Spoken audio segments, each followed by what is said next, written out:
This episode of Science Max Experiments at Large is all about light and bending light to your will. Right? And challenges me to an ever more tricky game of light manipulation. Plus lasers, periscopes, and what does that have to do with light? Cut to animation! Find out on Science Max Experiments at Large. Greetings, Science Maximites. I'm Phil, and today on Science Max Experiments at Large, we're going to be looking at light.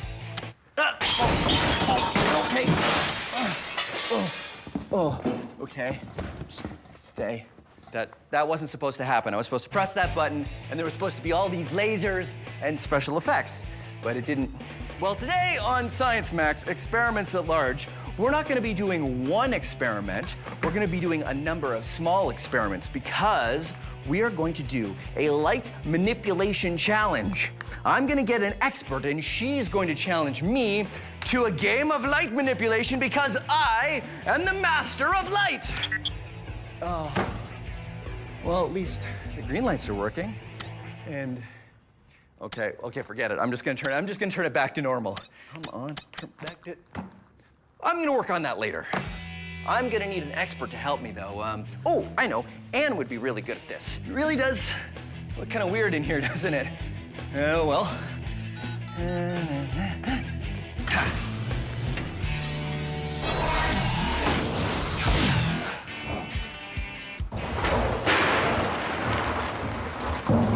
You okay?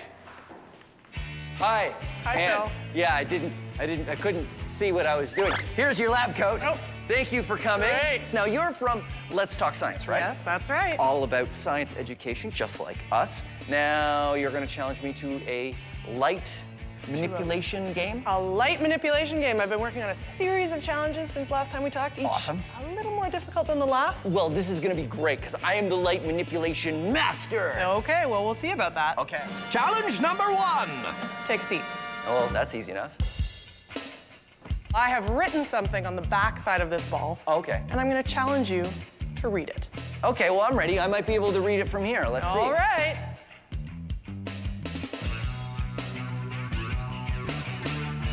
Okay, I see something's written on it, but I can't read what it says. What if you squint? It looks like a couple lines, maybe? I can't quite tell. Any ideas how to solve this challenge, Phil? And I have to be in this chair? Well, you can get out of the chair to set up your solution. But Okay. when you read what I've written on the ball, you have to be sitting in the chair. Well, it's light manipulation, right? Mm-hmm. So, wait a minute, I've got flashlights in case the power goes out, so maybe I can use a flashlight. Haha, okay, ready? Pew!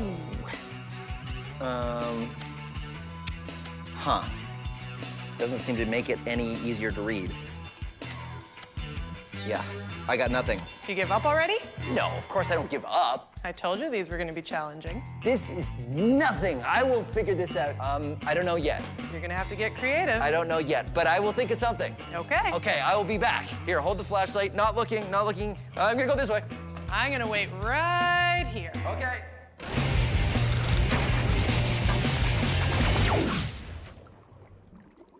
Have you ever wondered why you end up upside down when you look at yourself in a spoon? It's because of light reflection.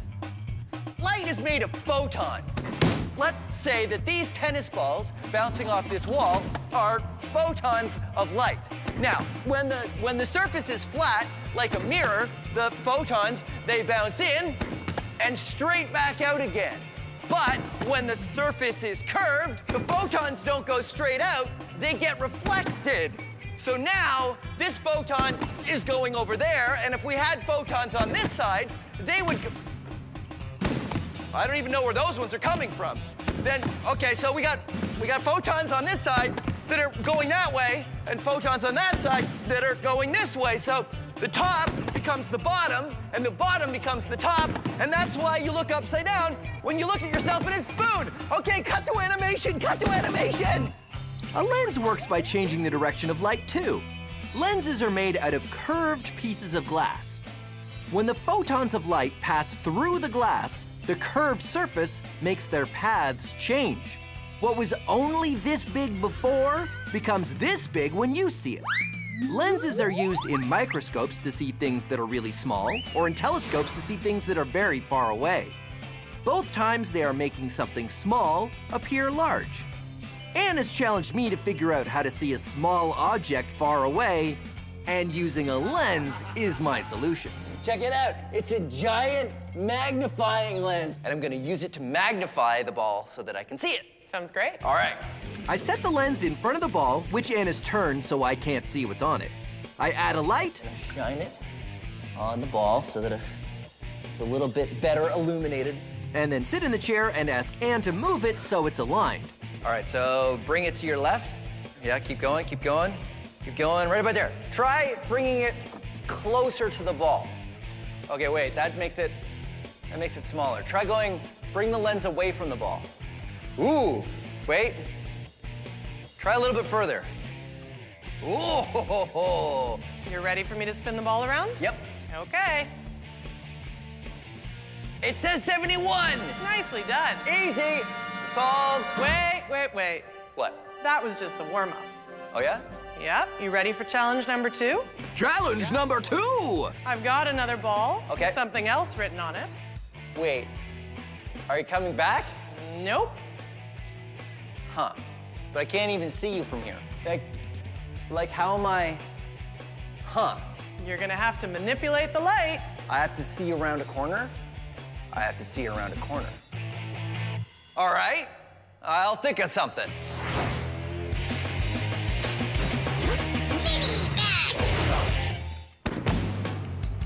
So you remember the tennis balls in the wall, right? Okay, so the tennis balls are photons, what light is made out of, and the wall is a mirror. Now right now, the photons are hitting the mirror and bouncing directly back. But what happens if they come in at an angle? Like this. Aha!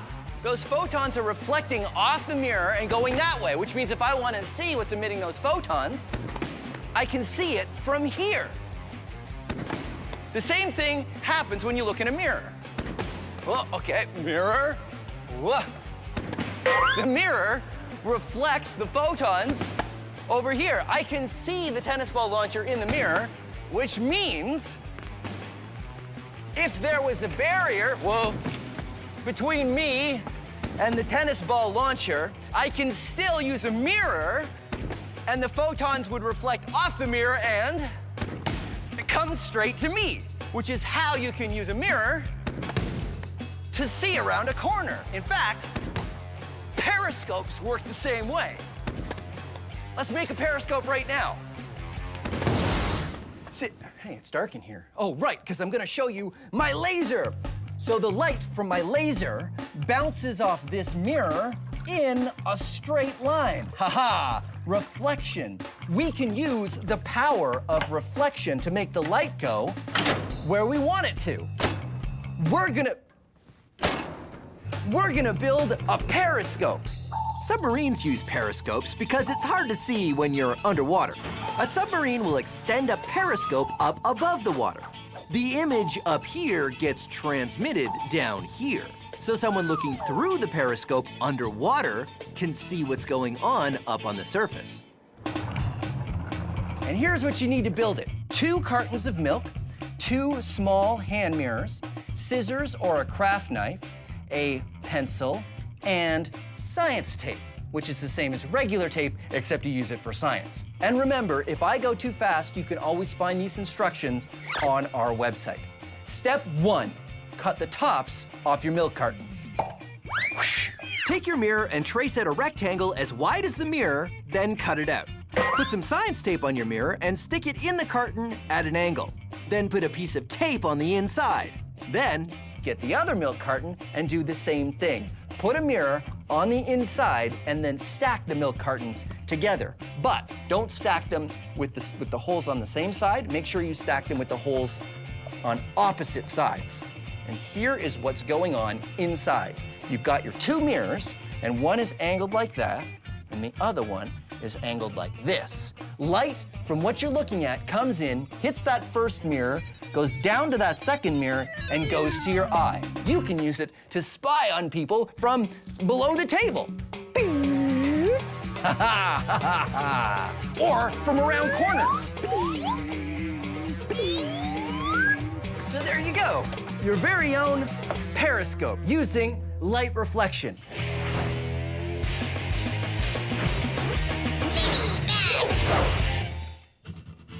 Did you know that your TV remote can be a flashlight? It's true. If you have the kind of TV remote with a little bulb on the end of it, then when you press the buttons, the bulb lights up. Yeah, I know what you're thinking. You're thinking, Phil, wait a minute, the bulb did not light up, and I've never seen the bulb on my TV remote light up when I press the buttons. Well, that's because your TV remote works on infrared, which is a kind of light you can't see, but you might be able to see it with a camera. If you have a digital camera or a camera on your phone, now you can see, It lights up.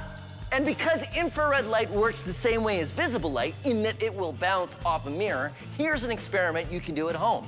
Bounce the light off your TV remote off a mirror and turn on and off your television. Check this out. You get a mirror, set it up just right, and then aim the remote at the mirror, and it turns off the television. Pretty cool, right? But now, let's max it out. I've got a complex series of mirrors set up here, and I'm gonna bounce the light from the remote all over the room. And here's what that pattern looks like. The light from the remote hits this mirror, which reflects to this mirror, which reflects to this mirror, and then this mirror, and then this mirror, and then finally to the television. Isn't that cool? There you go. Maxed out remote light bouncing infrared flashlight. I gotta come up with a better name, but still, it's pretty cool. Oh, right. Turn off the television and leave the room. I solved Anne's first light challenge, seeing something far away, with a lens. It says 71! But now she's moved the ball around a corner, and now I have the solution. Mirror! A mirror will let me see around the corner, Clever. right? Okay, so all I gotta do is put the mirror in a position sort of like that, I guess, and then I'm gonna sit in the chair. If you could help me adjust that mirror.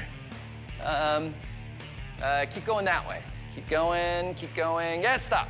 Nice, okay, go ahead and flip the ball around and I will read the message.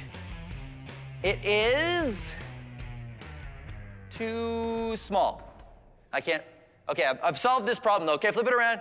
The lens, I need the lens. So we'll use a mirror and the lens to,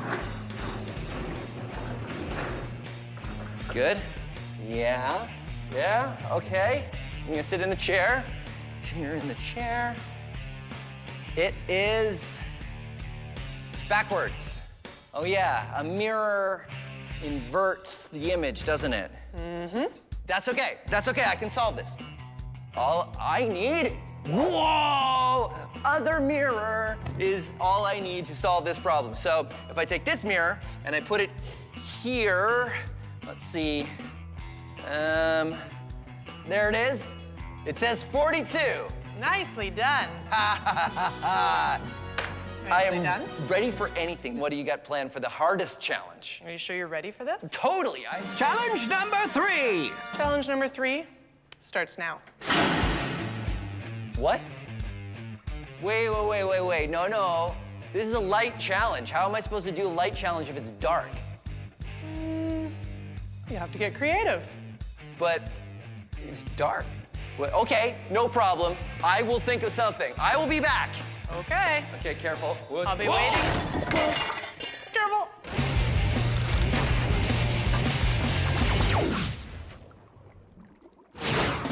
So you already know about reflection, right? That's when the beam of light, say from my laser, reflects off this mirror and bounces in a straight line. But check this out. If I don't use the mirror and I shine the laser against the underside of the water, it also reflects, just like a mirror. This is called internal reflection. If I have a stream of water and I put my laser beam into the stream, you can see that the laser bounces around inside the stream of water. It's being internally reflected. and the laser isn't going straight anymore. It's following the stream of water down where the water goes. Internal reflection. Now I know what you're thinking. You're thinking, Phil, how does this affect me in my everyday life? Internal reflection. Who cares? Well, I can tell you why you should care in 2 words. Fiber optic wires. 3 words, fiber optic wires. You see, fiber optics carry information all over the planet. The internet, maybe even your television, travels through fiber optic wires. The good thing is, because of internal reflection, you can bend fiber optic wires any which way or around corners, and the beams of light continue to go straight down inside the wires and get out the other end, making it go where you want it to go. Internal reflection, science. Back to our light challenge. I've seen something small from far away, seen around corners, but now Anne has turned off the lights. But I have a solution. Anne? Anne? Careful. Okay. Sorry, I forgot how dark it was in here. Okay, I figured it out. Okay. I have a flashlight. No. So all I need to do- No. Hold on. What? There's one more rule I didn't tell you. What's the rule? You can't use visible light. How in the world am I gonna do this if I can't use visible light? It's a challenge. Wait a minute. Okay, here, hold my flashlight for a second. I'm gonna make a phone call. Okay. I think I know what to do. I'll be back. I'll be Okay. back. Oh, careful. Oh.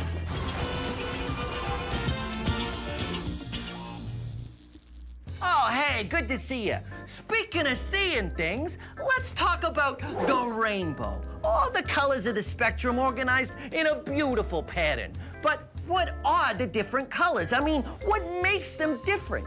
Well, it all has to do with the electromagnetic spectrum. This is visible light. All the colors of the rainbow. And take a look at that little black line that goes up and down there. That's the frequency of the light. Light is a wave. You see the wavelength is a little wider out here on the red side, and it's a little closer together here on the violet side.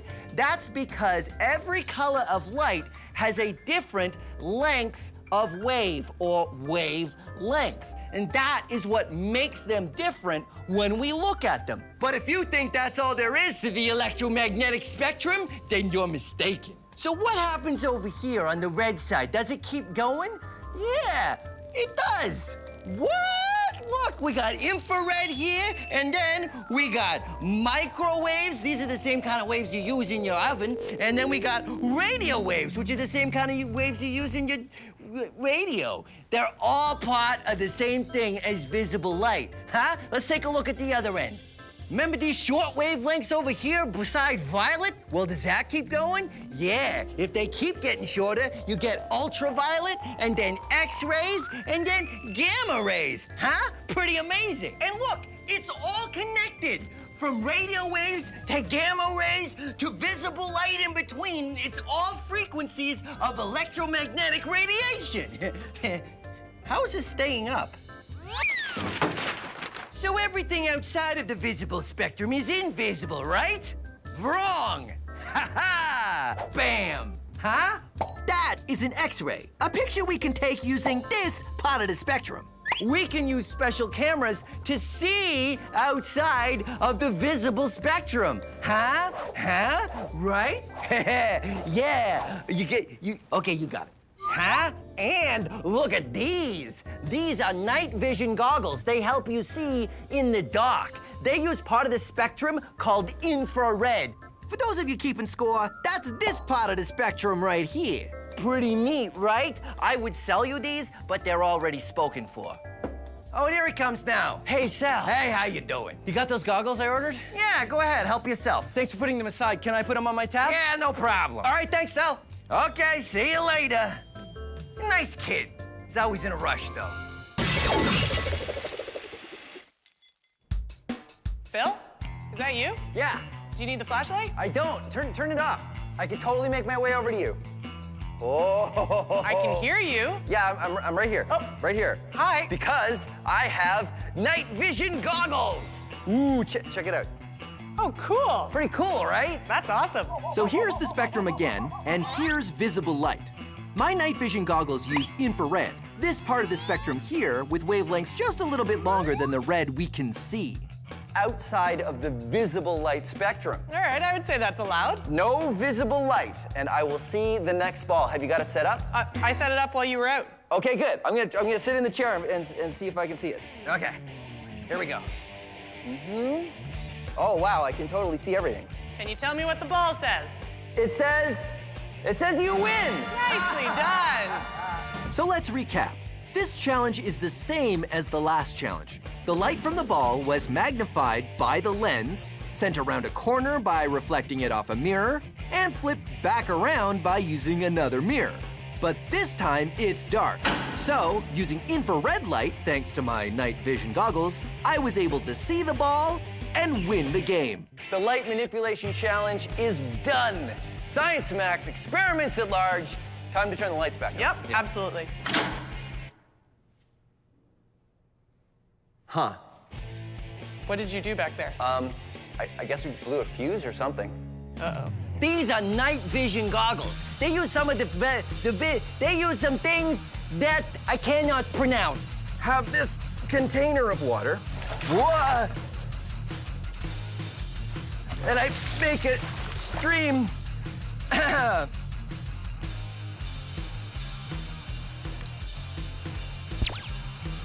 But instead of going straight back, they're going.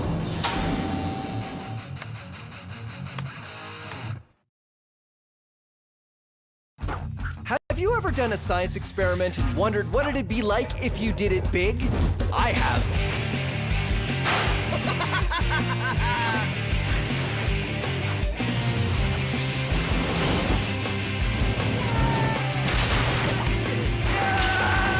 My name is Phil, and I take your everyday science experiments and do them big.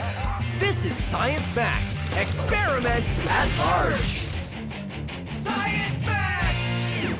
Today, Science Max is all about sound. We bend the power of sound to our will by making the loudest sound we can. A subwoofer. Make cornstarch mud dance, glasses break, and things vibrate. It's the sounds of science. Today on Science Max, experiments at large. Greetings, Science Maximites, and welcome to. Can you hear me? Greetings, Science Max. You can't. Hold on a second. Greetings, Science. Yeah, that's much better. Greetings, Science Maximites, and welcome to Science Max Experiments at Large. Today, we're going to be talking about sound. Sound is all around us. We use it every day, but what is it really? Sound is energy. Let's say that this is the... No, stay. Stay. Okay. That this spring is the sound of my voice. When I make noise, it travels away from me in a wave. One air molecule vibrates the next, air molecule vibrates the next, and it looks like a wave. And when there's a little bit of energy, the wave doesn't move very much. Science. But when there's a lot of energy, the wave moves a lot. Science! What do we do? What do we do to make sound louder? This is the Science Max theme song. But it's not very loud because the speaker on my phone isn't designed to make super loud noises. So what we're going to do is find ways to make the volume of that song as loud as possible. Here is one way. Take a phone playing some music and put it in a glass. Make sure the glass is empty, of course. Huh? And suddenly, it's a lot louder. Wow! Why this works is one of the things we're gonna be looking at today. So that's what we're gonna do today on Science Max Experiments at Large. We're gonna learn how to make sound louder, as loud as we can. But I'm gonna need an expert to help me. Oh, I know, Michaela from the Ontario Science Centre. She's very smart. All I need to do is go to the Ontario Science Centre and see if she's busy.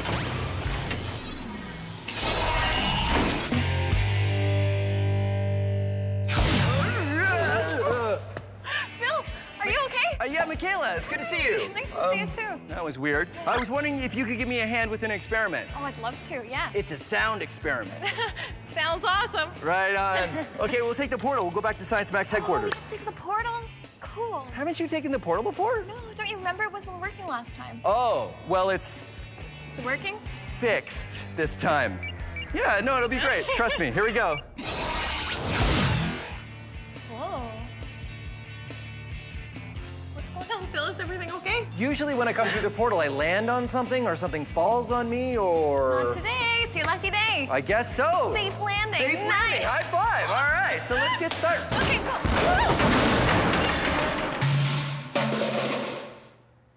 This is the experiment I want to max out today, Michaela. I know. Pretty impressive, right? No, hold on. Okay. So I take my phone and I play some music on my phone and it's louder, right? Check it out. Phil, you've just made yourself a resonance chamber. A resonance chamber. A Very resonance nice. chamber is what we say when we're trying to describe how the sound is amplified. So if the sound's coming in from one direction, it's bouncing around, not really losing energy. So when more sound comes in, that's amplified. We hear it a lot louder. That's cool. So that's what I want to do. Hold on, let me turn this up. That's what I want to do today. I want to max out as much sound as we can get out of the Science Max theme song, which I'm is so excited. totally awesome. So what else can we do to do that? Well, there's a couple avenues I'm thinking. Do you want to try something with electricity or without electricity? That's because with electricity, we're talking speaker systems and Yeah. Right. So We why can don't we fit in do no electricity for now, and then All we right. can jump to electricity when we feel we've exhausted everything that's non-electric. Cool. So I was thinking we could try to make a megaphone because if we have a lot of sound, we could, funnel it in one direction and then it'll be louder. Okay. What do Yeah. you So think? the megaphone's pretty easy to make, right? We could just use. In fact, we could use this piece of paper, right? Yeah, let's try it. What do you think? I think it's very megaphony. Science taping it up. Okay, ready? Okay, turn it on. Play it. And doesn't sound, but what if I do this? Hey, there it is. Right on. Oh, That song. yeah? You hear it? Yeah. Oh, I hear it. Okay. So that worked pretty well. So, Oh, yeah, it works. Works, Phil. so this is pretty easy, right? Yeah. Megaphone? Oh, yeah. So why don't we max this out? Why don't we make a giant megaphone and see if it makes a big difference? I think it will. Let's do it. Sounds good. Let's get started.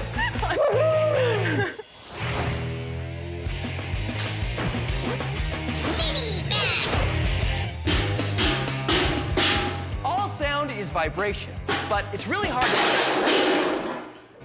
to learn about that vibration if you can't see it. I mean, sound is invisible, right? Well, here's a way that you can make sound visible. All you need is some plastic wrap and salt and a bowl, just a regular bowl, and an elastic like this. So what you do is you take the plastic wrap and cut off a piece just large enough to fit over the bowl, and then use the elastic to wrap around the bowl to keep the plastic tight. Pour some salt on the bowl, and then watch this. Hello, vibrating salt. The plastic wrap is stretched tight over the bowl, making it like a drum. A drum that's very sensitive to sound vibrations. Your ear works the same way. That's why we call it an ear drum. The vibrations from my voice make the plastic wrap vibrate, and that makes the salt dance. But there's more. Let's max this out.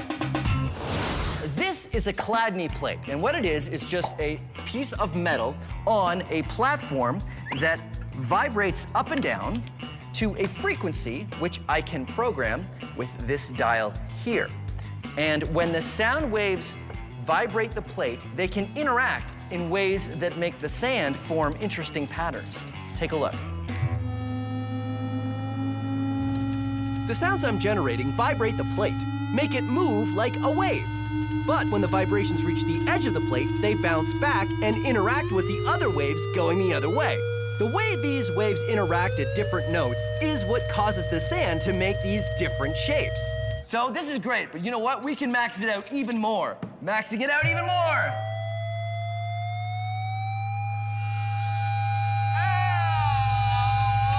Okay, that's about as much as I can take of that. Whoa.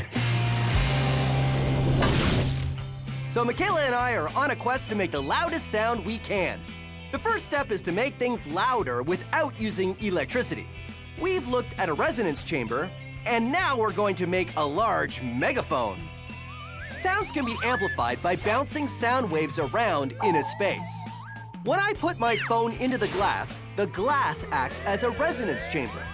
The sound waves bounce around inside the glass, and they combine and stack on top of each other. This makes the sound louder. Resonance chambers are used by musical instruments like an acoustic guitar. The wooden chamber bounces the sound waves around, and the sound waves build on each other to make the sound louder.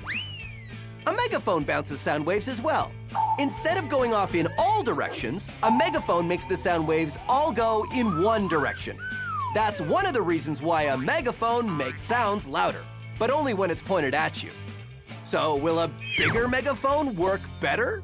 So we've made a larger megaphone, which is exactly the same thing. You just take a sheet and you roll it up, except our sheet was plexiglass covered in paper, and we've taped it together so it stays. And the idea here... Oh yeah, bigger megaphone. We're gonna vibrate even more of the air inside of here, and hopefully this thing will be louder. Okay, so you're ready to try it with the phone? Yeah. I think first we should try it with our voices, though. Okay. Now, what's your favorite season? Awesome, I can totally hear you. That's amazing. And it would be fall. No, summer. Spring? Think It's about it. anything but winter. So the maxed out megaphone worked, but we still had to try it with my phone. Okay. Not bad. Yeah?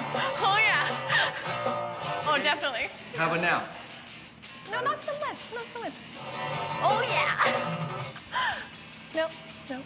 So that is a That was great cool. example of non-electrical amplification. That's right. Amplified the sounds, no electricity. Okay, high five. All right.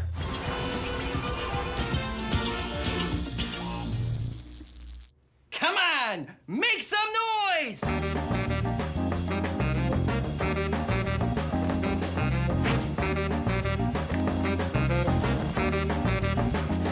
Well, how do you make noise? Well, to know that, you gotta know your sound. All sound is vibration. Here, take a closer look. You see? You got... Okay, let's try this again. All sound is vibration. The string of this guitar vibrates, which vibrates the air around it, causing the sound that you hear. Your vocal cords vibrate in your throat, causing you to make a sound. Ah, ah, ah, la, la, la, la, la, la. Look at this thing. Look at this thing. See how it's shaking back and forth? It's vibrating. Things that make a high sound, they vibrate faster. Vibrating really fast. Things that make a low sound, vibrate slowly.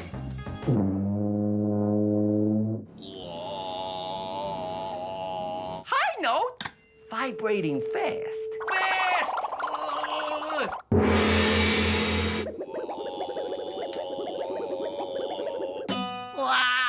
That's vibrating.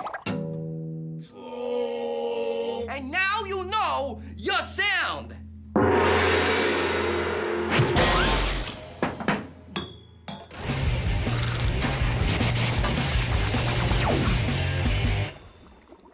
Everything has a resonance, a note that it vibrates best at. Let's say this fish tank is, well, any container where sound would be vibrating, and the waves of water are actually waves of sound. Now, normally, sound waves will bounce around inside the container, off the walls, and go back and forth like that. And how fast I move this piece of wood is the frequency, or the note, that we're playing. I could vibrate this wood very fast and make a high note. I could move this plank very slow and make a low note. And the waves just bounce around inside the container. But there's a speed I can move this plank where the waves stop going side to side and suddenly get twice as big. The waves bouncing off the sides of the tank are meeting the waves going in the other direction.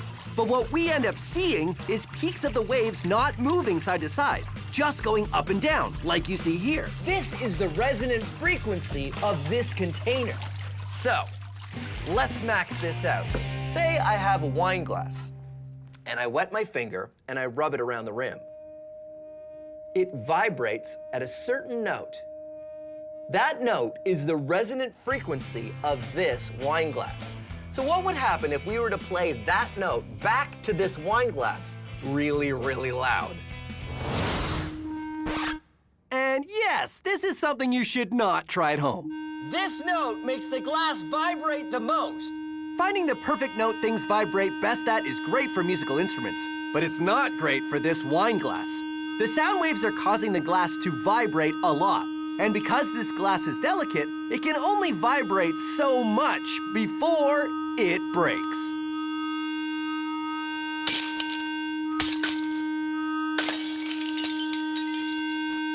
The vibrations were so strong that the glass literally shook itself to pieces. Science!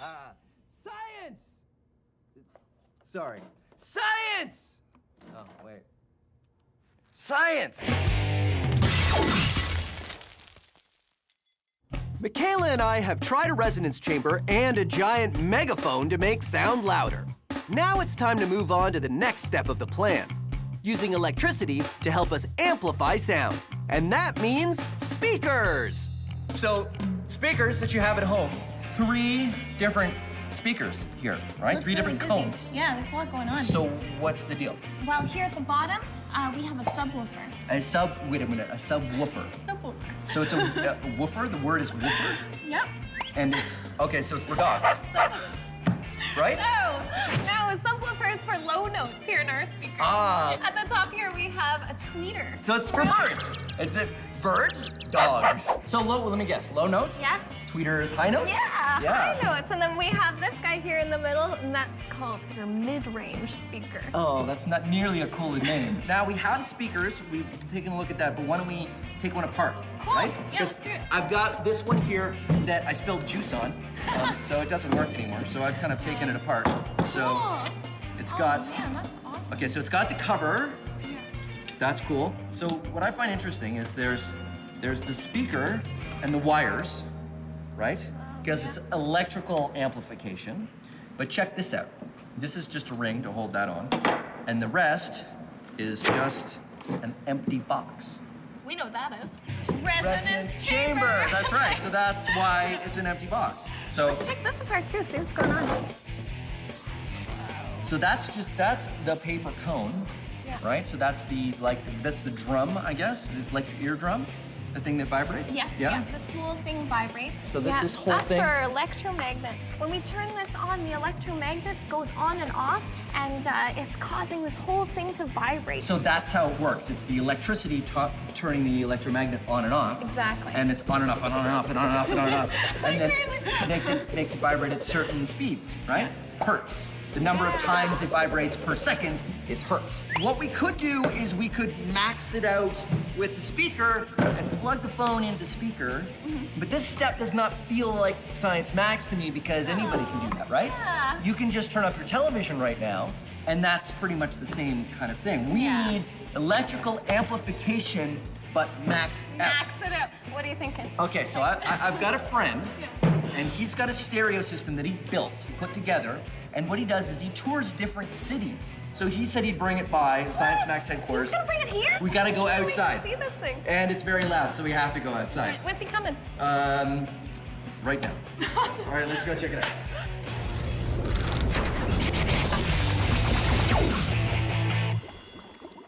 Seeing sound vibrations is fun. This kind of speaker is a special kind. It's called a subwoofer, which is designed to give you the low notes, the big rumbly bass sounds. I tilt the speaker so it's facing up and cover it with big sheets of plastic wrap, which I push into the cone. Then, tape it so it's nice and secure. Then, what you need is some cornstarch mud, which is 2 parts cornstarch, 1 part water. I've got some yellow cornstarch and some blue cornstarch. This experiment works the best with low notes. I'm playing a tone through the stereo that is very low. Here's what happens when I turn up the volume.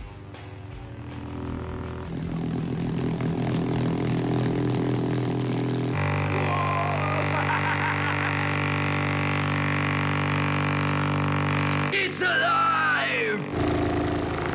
You see, cornstarch mud is a shear thickening fluid, which means when you impact it, it turns solid. So the vibrations from the speaker cone are making the cornstarch mud impact, and that's turning it into a solid. But then it sort of also melts back into a liquid, so you get little columns of cornstarch coming up and falling down again. It's like it's dancing. Whoa! Visual sound waves. Science! So Michaela and I are going to max out sound.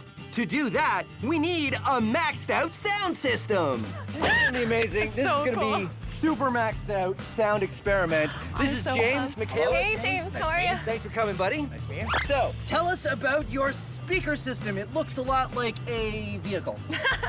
This is my audio van. It's got 4 15-inch subwoofers in the back. It's got a whole bunch of power to power it, and I'm glad to be here to let you guys hear it today. Wow. So if I have a speaker at home, like a little speaker like this, how many watts do you think that would be? Somewhere between 15 and 25.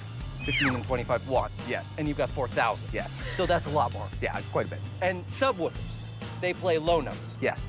So is that better when you have a van like this? With a car audio van like this, you want to play low notes, like your house stereos, and that will play anything from 120 to 200 hertz. I'm playing 20 hertz to about 35 max for you guys today. So that's like a Yeah. sort of rumble of Yes, thunder, very kind low. of blah, blah, blah, blah, Yeah. where you really feel it. Yes. Like a train going past almost. Oh, that's cool. So we get our hearing protection on and we try it out.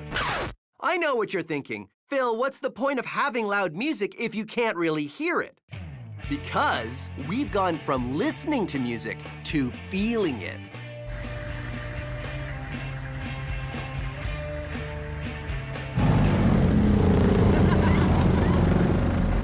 The sound waves are so strong that they have become a physical presence. Michaela's hair flies around because the air from the speakers is creating shock waves. The sound waves are so powerful, they move the air back and forth, which makes Michaela's hair dance all over the place. And my hair, not so much.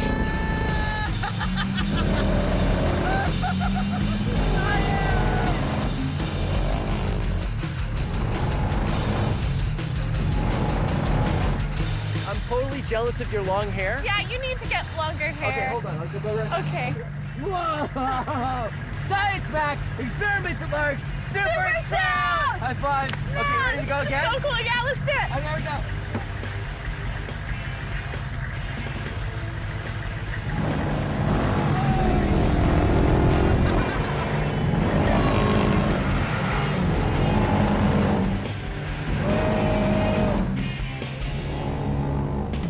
At the bottom. I can't reach it. So that's great. Wait. Almost. No, I can't. Okay, I got my hair protection on. You got your hair protection on? What's that?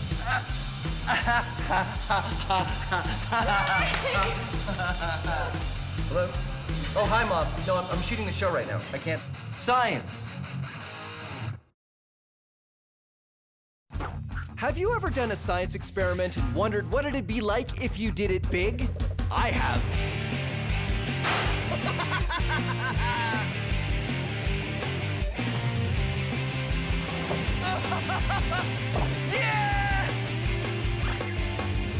My name is Phil, and I take your everyday science experiments and do them big. This is Science Max, experiments at large. Science Max! This episode of Science Max is all about liquids. What makes something float or not float? Oh no! My loonies! Liquid density and super absorbent gel. Who wants to do an experiment with diapers? Liquids. Today on Science Max, experiments at large. Hey, welcome to Science Max, Experiments at Large. I'm Phil McCordick, and hold on a second, I'm just gonna change. Okay, that's better. Now, where were we? Oh, right. Let's go make a boat. So you know that some things float and some things sink, like rocks, or wood, or full water bottles and empty water bottles, or carrots, foam, waffles, screwdriver, playing cards, plasticine, tinfoil, potato, my watch. Wait. That wasn't supposed to go in there. So how do you make a boat? You make it out of something that floats, right? Well, most boats are actually made out of metal. Tinfoil is metal and, well, it sinks. But if you fold tinfoil into a boat shape, it floats. And boats don't only float themselves, but they can hold people and cargo. In fact, there's container ships crossing the ocean at this very moment that are holding thousands of tons of cargo, and they're all made of metal, which doesn't float, it sinks. So how do boats do it? Are they magic? No, of course not. Boats are science. And here, you can be science maximites. Get some tinfoil and cut it into the same size pieces and fold a couple different shapes of boats and see which one can hold the most weight before sinking. And now it's time to max it out. But before we do, here's how you can fold your own tinfoil boat in less than 15 seconds. First, take a square piece of tinfoil, then fold it in half. Fold one corner down and the other corner down. Then open it up and ta-da, you're done. If you want instructions on how to fold a more complicated boat, go to our website. I have a feeling I'm gonna need a few extra lab coats for this experiment. Like I was saying, let's max out the tinfoil boat and find out a little bit more about why boats float.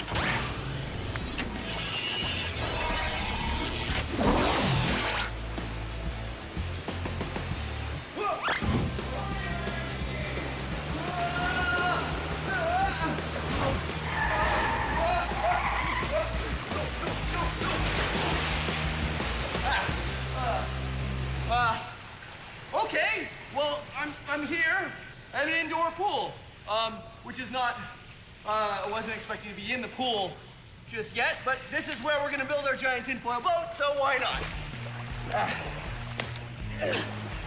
Who's Nia? Phil, you're wet. I thought I was gonna come in over there, but I came in on the water sled. I think I had the coordinates wrong.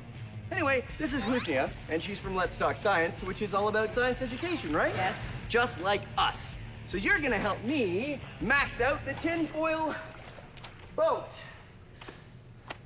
I think I dropped it in the water. Hold on. Whoa!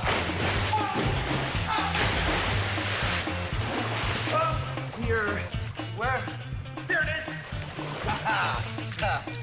The tinfoil boat. The tinfoil boat. Phil, this is a boat? Well, it looked a lot better before I came down the water slide, but that's the idea, and then we make it bigger. What do you think? I don't think it's gonna work, Phil. Oh, well, why not? Tinfoil is very thin, and it might not hold the shape of the boat. Well, I still think we should use tinfoil, though. Why? Well, because the small experiment was tinfoil, and I bought all of this tinfoil. Then let's do it. Tinfoil? Tinfoil? Okay, high five. I will, I'll take the tinfoil, and you take that, and I'm gonna have to dry off at some point. Welcome to Shipbuilding for Pirates. I'm Swubby, and I've built some of the finest pirate ships for some of the finest pirates this side of the Caribbean. And I can teach you to do the same. But first, you need to know your basics. Mass and volume. Let's start with volume! But not that kind of volume. Which of these two chests do you think has more volume? Right, this one here. Which of these two balloons do you think has more volume? Right, this one here. Volume is how much space something takes up. Which of these two chests has more volume? That's right, they're the same. But which of these two chests has more mass? Which is heavier? Hard to tell, isn't it? But what if I told you that this one was empty and this one was full of treasure? Oh, loonies. Now, which one has more mass? That's right, this one. These two chests have the same volume, but this one has more mass. This chest has more volume than that one, but this one... My loonies! That chest does not have as much mass. Volume is how much space something takes up, and mass is how heavy something is. And when you look at them both together, you're looking at density. Join us next time on Shipbuilding for Pirates, and then we'll look at how volume, mass, and density work together to make something float. Oh, my precious, precious loonies. Are you all right, my pretties? They can't talk, so I'm not sure what they're saying. So, Husnia and I get to work constructing a large tinfoil boat. Our first design is just sort of a square, folded together out of a very large sheet of tinfoil. Simple, but can I ride in it? There we go. A giant tinfoil boat, just my size. Woo-hoo-hoo-hoo! I don't know if it's gonna work. It's too thin. You think it's too thin? I feel like yes. What should we do? Do you want to test it? Let's test it. Okay, good idea. So here's the most important question. Do you want to test it or should I test it? No, you test it. All right, here we go. Putting it in. First test, does it float on its own? Yeah! Floats on its own, no problem. If I just get in very carefully, then it will work fine. See, if I'm careful about how I get in, no, it's fine. See, if I just get in like that. Oh my... Bill, are you okay? Wait a minute. It's sort of, no, that's just air. You know what went wrong? It wasn't boat shaped.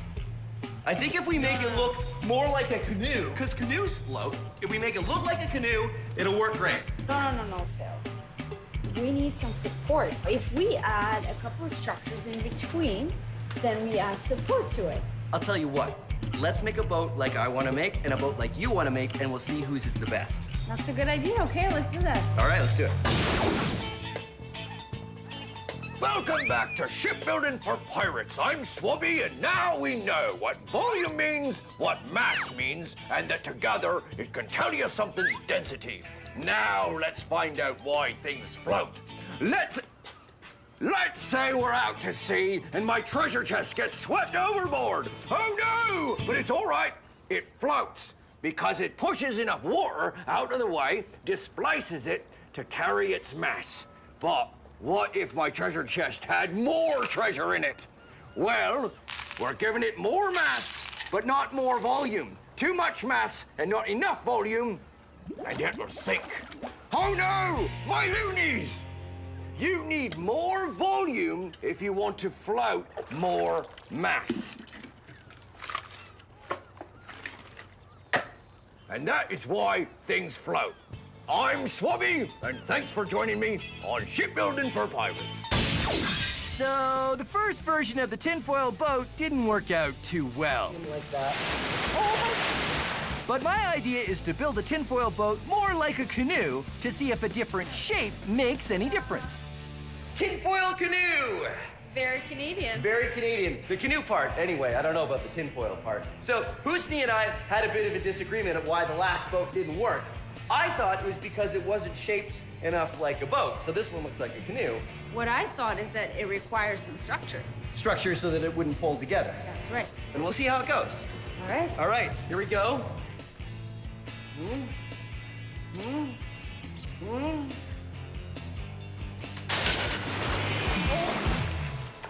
Did it work? No. Okay, your idea next.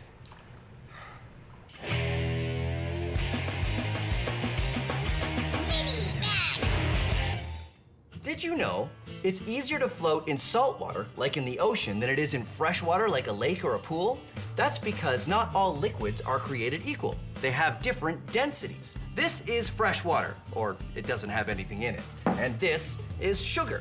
If I was to put 1 scoop of sugar in this water and stir it around until it dissolves, now this liquid is more dense than before I put the sugar in. Here's an experiment you can do at home using liquid density. This glass just has regular water with yellow food coloring in it. this glass, green food coloring, and half a cup of sugar in it. This one has a full cup of sugar in it, and this one has 2 cups of sugar in it. Now, when you do this at home, you'll definitely want an adult to help you because you have to heat the water if you want to dissolve that much sugar in 1 glass of water. I'm gonna put them all in 1 container. You can do this at home, and when you do, I suggest you use a very small container because you have to be very careful when you put the layers in. You can use a turkey baster or a straw. When you put your finger on top, the air pressure will hold the liquid in and you can just drop it in. But these kind of take some time, so I'm going to use the syringe of science. I'm gonna use the most dense liquid first because that's the one that's gonna want to be on the bottom. I carefully put it on the bottom of the container.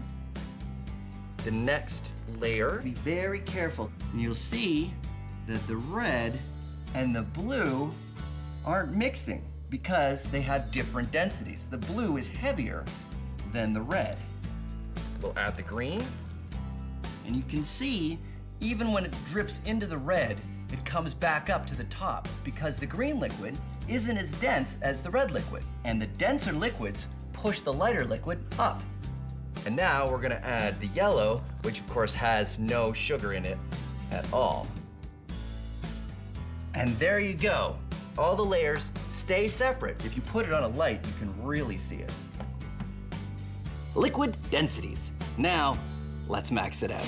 Ta-da! The longest length of liquid layers. 12 liquids all organized by density. Starting from the bottom, we have honey, corn syrup, chocolate syrup, maple syrup, dish soap, whole milk, water, dyed blue, vegetable oil, extra virgin olive oil, rubbing alcohol, baby oil, and lamp oil.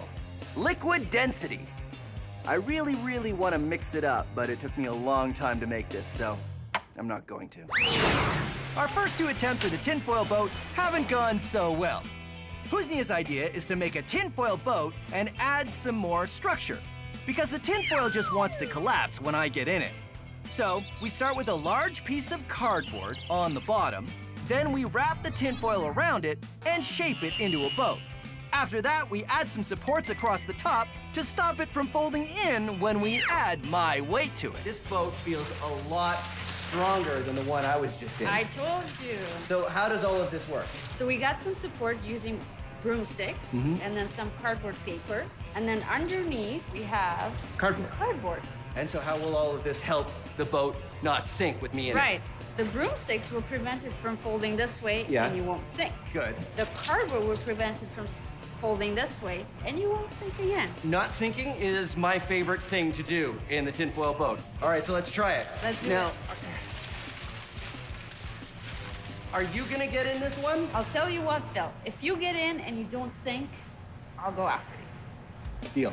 All right. All right, here we go.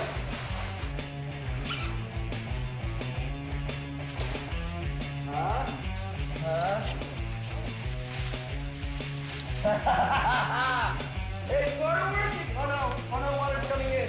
It's sort of working. It's almost working. Uh-oh. Wow.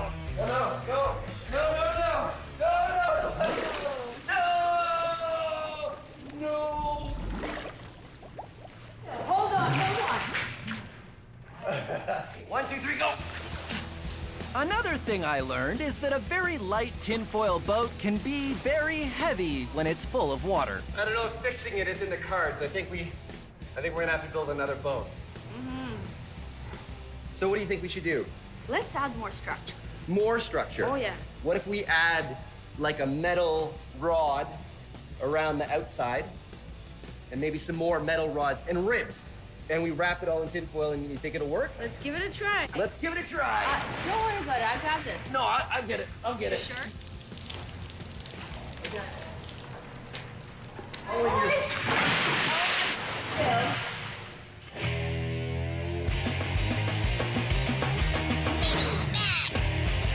Who wants to do an experiment with diapers? Oh! No, I'm serious. You may have a little brother or sister at home, which means you probably know where you can find some diapers. But there are 2 things you need to remember. First, ask an adult if you can use the diapers for your experiment. And 2, only use unused diapers, okay? Okay. So, you take the diaper, and if you cut it, be very careful, maybe get an adult to help you, over some black construction paper, like I have here, and you shake the diaper over the construction paper, you'll see that there's a little powder that comes out.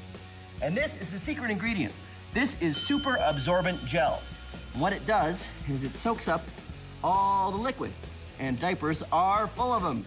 And you carefully pour it into a plastic cup, like that. Now you can see I have already done it with a number of diapers. It's important to use a plastic cup because it's a little messy, although it's non-toxic, it's totally safe, but it's still easier to clean up by just throwing the cup away. Now, add some water, and what happens is this super absorbent gel absorbs the water and turns very quickly into a paste. Look at that. Now, let's max it out. 5 kilograms of super absorbent gel, 500 liters of water. Now, it is time to do science!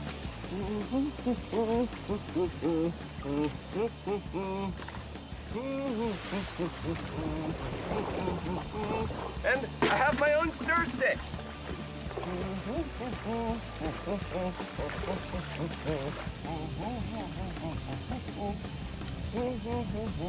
Yep, definitely coming along. I'm not exactly sure if we're getting anything on this camera, but I want to make sure it's recording. Yep, it's recording. There we go.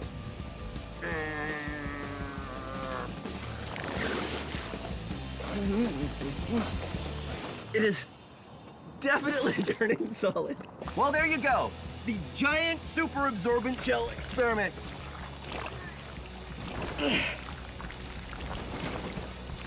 Corey, Trevor, I need some help getting out. How many outfits have I been through in this episode?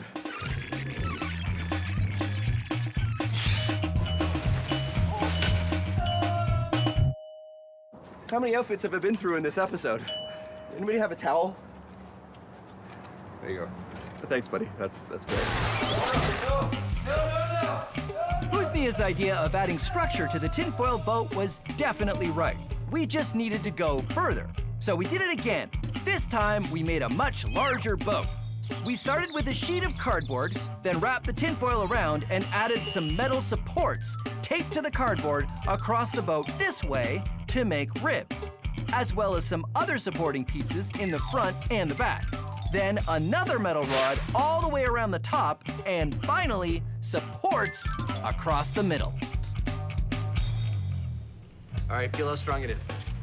I'm really excited about this version of the tinfoil boat. What we did is we used thwarts, big hard pieces of wood that we did last time, but this time we have ribs. Ribs, right, which are made of a cardboard, a metal rod attached to it, and shaped, and we did a whole bunch of them that go the whole length of the boat. And then we used all of this bendable metal, and we have one that runs all the way around the gunnels, and a whole bunch that run down the inside, and we even used bike fenders at the front and the back of the boat to give it super rigidity so that it hopefully won't go like all the other boats have done so far. Are you ready, Husnia? let's do this. 1, 2, 3, lift. All right, let me get over.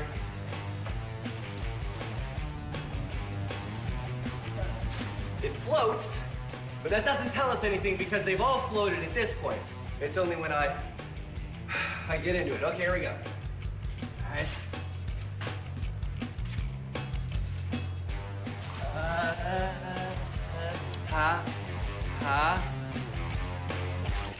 Hey! Hey, it works! All right. Oh, it's working. Ha ha ha ha! Look at that! It works perfectly. The tinfoil boat experiment has been done.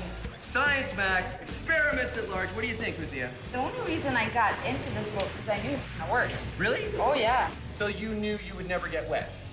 See, I don't think that's fair. I think it's time that you got wet. I think we should go. I think you and I should just get wet right now. Just need Someone help.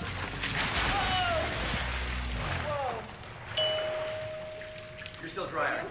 That is so unfair. Science Max is a show where we take small experiments and do them big. If you want to try these experiments yourself, go to our website for instructions. But not all the experiments on Science Max are the kind you should try at home. This one, yes. This, no. Try this, don't try this. A big yes, a big no. I don't know how you could possibly do this one at home. And remember, if you're ever not sure, ask an adult. Thanks for watching Science Max Experiments at Large. Science! I don't know what you're saying. I don't speak treasure chest. The one thing I'm really trying not to think about is that this is the stuff that's in diapers. Let me talk to your brother. Whoa. Don't talk with your mouth full.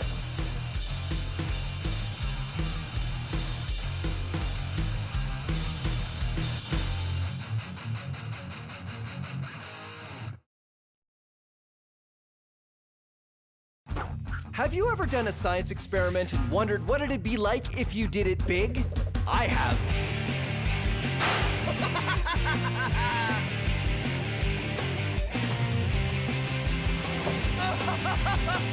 Yeah! My name is Phil, and I take your everyday science experiments and do them big. This is Science Max, Experiments at Large. Science Max! Put on your helmets for this episode of Science Max. We try to build a human-sized cart powered by inertia, plus Newton's laws from a caveman to crockery. Inertia on Science Max, Experiments at Large. Greetings, race fans and Science Maximites. I am Phil McCordick, and this is Science Max, Experiments at Large. Today, we're going to be experimenting with the drag racer. Pretty cool. It works like this. You pull the string and get the wheels going really fast, and then you let it go, and it just drives away on its own. The interesting thing is that I don't have to push it, it goes by itself. It all has to do with Newton's first law of motion, which is an object at rest tends to stay at rest, and an object in motion tends to stay in motion. Yeah. Let's get building. Here is everything you need to build your very own dragster. You need some popsicle sticks, some straws, and some shish kebab skewers. I love these. You can get these at the grocery store. Let's see, some elastics, and of course you want wheels, and I just cut my wheels out of cardboard. So here's a quick explanation of how to build your dragster. First, use anything round to trace 3 circles out on your piece of cardboard. Remember, you want 2 big and 1 small circle. Then, cut out your wheels. Then it's time to make the frame of the dragster using popsicle sticks and elastics. Just put 2 popsicle sticks together, then wrap the elastic band around them to keep them together. First you build one side, then the other side. Then, add some pieces across the middle to give it support. Remember not to put any popsicle sticks too near the ends because they'll get in the way of your wheels. Next, cut the straws into small pieces and use an elastic band to tie them to the ends of the popsicle sticks. Then it's just a matter of sticking the shish kebab skewer in a wheel, passing it through the straws, and sticking on the other wheel. Don't forget that the small wheel goes in the middle at the front. You can trim the skewers afterward by just breaking it off short. If you want step-by-step directions on exactly how to do this, you can go to our website. It's all right there. Now the last part is wrap some string around the back axle so you can pull and the wheels will spin. Let's check it out and see how it works. Didn't work that well, did it? That's because we haven't added the secret ingredient. Plasticine, the perfect secret ingredient for all of your dragster needs. And also sculpting, because that's what it's for. Remember how I said an object at rest tends to stay at rest and an object in motion tends to stay in motion? Well, the heavier something is, the more force you need to change its direction, either get it moving or make it stop. That is called inertia. It's the tendency for an object to resist a change in motion, either getting it going or making it stop. So, the heavier we make the wheels of our dragster, the more they will resist a change in motion. So what I've done is I've stretched out my plasticine, and then you roll the wheels of the dragster around in the plasticine, and this will make each wheel way heavier than just the cardboard by itself. And it will make it much better in terms of keeping the dragster going, because if the wheel has more weight, it will have more inertia. Now, I have to wrap the string around the back axle, just like that, and there we go. All right, let's try it out. All right, let's give it a shot and see how it works. Pull on the string, get the wheels going real fast, and there it goes. Now, of course, this is Science Max Experiments at Large, and we are going to do it again, and we're going to do it much, much bigger. That's why I'm going to the Center for Skills Development and Training.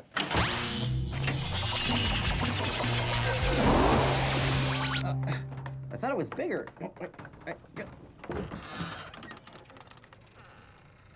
Oh, right. Hey, Chris. Hey, Phil. How you doing? Chris is from Logix Academy, and he is going to help me max out our dragster. Now, you guys at Logix Academy go into schools and build all kinds of cool stuff with the students, right? That's absolutely right. This is our dragster over here, actually. And this one has an electric motor, which is kind of fun. And these gears touch. Ooh. Wheels get going. I like that. And... Oh, all right. See, our dragster works on good old human power. You pull the string, and there it goes. Now, you have a physics degree, right? I do. Which means you know Newton's first law of motion. Of course, an object at rest tends to stay at rest. And an object in motion tends to stay in motion. I thought it was gonna come from over there. Yeah, come on. All right, Chris, I want to make a dragster big enough that we can ride. Whoa, okay. Well, it's gonna have to be pretty big. Yeah, I think we have enough wood, though, right? Yeah, And looks like oh, look, I've got some wheels. Perfect. These are bike tires, and I filled them full of air, so they're bouncy. Check Excellent. it out. Oh, it's okay. So, yeah, we build our frame out of wood, Yeah.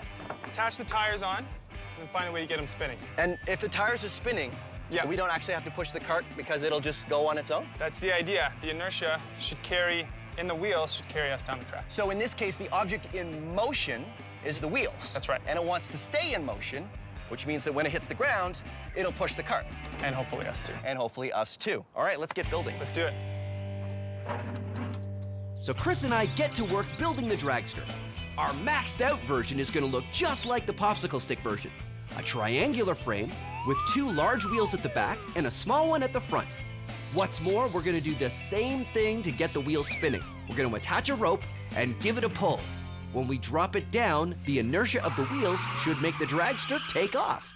All right, here we have our dragster. This is nice, Chris. Yeah, it looks good. So the only thing I don't understand is what are these for? Right, so these are gonna help us lift the wheels off the ground, like this. Oh, okay. Pull it back, and what's gonna happen is we're gonna run real fast with that string, and we're gonna give it a little kick, and hopefully it'll take off. Ah, all right, I like it. So I just run backwards as fast as I can. Fast as you can. All right, here we go. Ready? Yep, ready. Okay, safety glasses on. And, oh, wait, did you want to sit on it, or? Oh, right. Let's wait until we see it working, and then we can... Okay, dry run. Okay, try one. Ready? Go!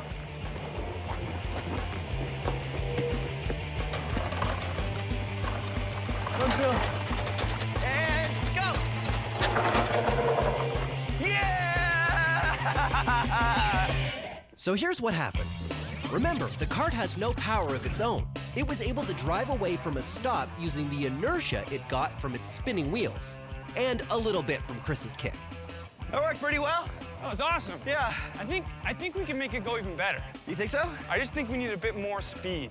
Yeah. All right, well, let's pull it back to the start. Okay. So what, the wheels weren't going fast enough? Yeah, I think so. I think that you running, was great, but maybe if we use something motorized. Well, I think using a motor feels like cheating. No, not on the wheels. Maybe, Oh, just to get the wheels spinning fast? Yes, that's right. But I don't know how that would work. Well, I was thinking a power drill. A power drill? Yeah. I don't get it. Okay. How do we use a drill? Let me explain. So we'll take a drill. Right. And we'll attach it right under this axle here. And that'll get the wheel spinning a lot faster than we had it before. Oh, I see. So you put the drill right here at the end, and it'll spin the wheel. That's right. Huh. That's the idea anyway. And once we get it up to speed, hopefully a lot faster than before, give it a kick, it should go a lot farther. Okay, great. So that's way better than me running all the way back with the rope. I think so. All right. Now here's the real question. Should we just go for it and have someone ride it when we do it with the drill? Well, who gets to ride it? Oh, rock, paper, scissors. Okay. Let's go. 1, 2, 3. Oh, Yes. all right. I will get a drill. Okay. What kind of bit do we need? Hex bit.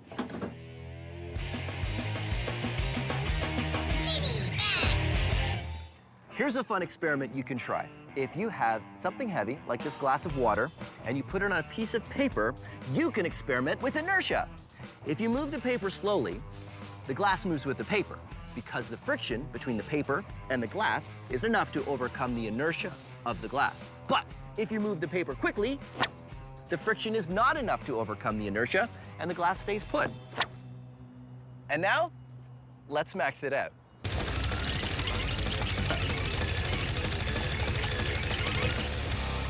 Okay, let's do it. All right, now you might be tempted to try this at home, and you can, but please, for me, promise that you'll let an adult know you're about to do this. And don't use breakable plates. Use plastic plates, because this will take a couple times of practicing before you get it right. Put something on the plastic plates, because the heavier they are, the better it will work. All right. Did I mention not to do this at home unless an adult knows you're doing it? I cannot stress that enough. Okay, deal? All right, deal. Here we go.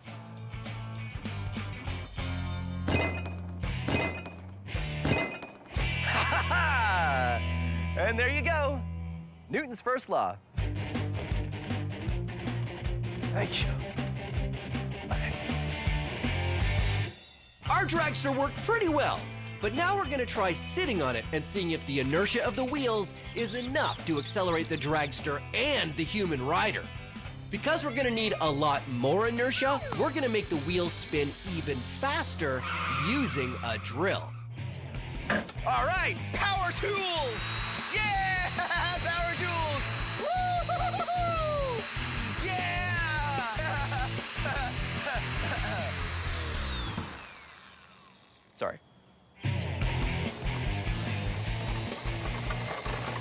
When I attach the drill to the wheel, it works really well. Yeah, that is really gonna work. All right, let's do it for real. So, what do you want? Helmet or blast shield? Blast shield. Blast shield. All right, there you go. You ready? Go.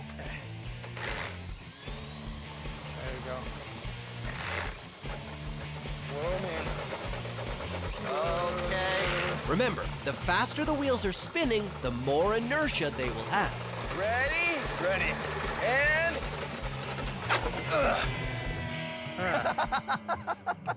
Well, What happened? so you went a foot. 1 foot. So why didn't that work nearly as well as the last time we did it? Well, I think my extra weight caused a bit of the problem. Yeah. So the inertia wasn't able to carry us forward. But the whole point of this is so that someone can ride the dragster, because why build it if we can't ride it? That's exactly right. I think if we're gonna have someone ride it, we need heavier wheels. Well, on the small one we use plasticine. Yeah. I don't know if that's what we should use. What if we used car tires? Car tires. Oh, what, on this? No, I think we're gonna have to build something bigger. So so we build a whole new frame. Yep. What if we got like the back axle of a car or something? It's a great The idea. back axle of a car, and then what, we use the drill? I don't think the drill's gonna be enough. To move why? You don't think it's gonna be enough to move the back axle of a car? Yeah, it's too big. So what do we do? Well, what's good at moving the back axle of a car? Well, I mean a car, but we would have to take it off the car, so. We could use another car. We could use another car. You could use another car. You'll have to explain how that works. Okay. Let's go get the stuff, and you can tell me how we're gonna use. So how do we use another car to make the first car go? Okay, I'm thinking we jack one car up, Yeah. back our big dragster. Newton's laws in 60 seconds. Isaac Newton was a super genius, and among the many things he did was come up with 3 laws of motion that describe how everything moves or doesn't move. I will demonstrate using myself. Newton's first law: an object at rest tends to stay at rest. An object in motion tends to stay in motion. Newton's third law is for every action, there is an equal and opposite reaction. These sandbags weigh as much as I do. So when I push them forward, I go backward the same distance. Now, Newton's second law is F equals ma. Force equals mass times acceleration. How hard you push something is equal to its mass, or its weight, times its acceleration, or how much you change its speed. I know, that one's a little bit more complicated, so we're gonna have a whole other segment describing that one coming up. Meantime, let's recap. Newton's first law, object at rest tends to stay at rest, object in motion tends to stay in motion. Newton's third law, for every action there's an equal and opposite reaction. Newton's second, Newton's three laws of motion. Now, how do I get down? How do I get, oh wait, I know. Oh no, that was not a good idea. That was...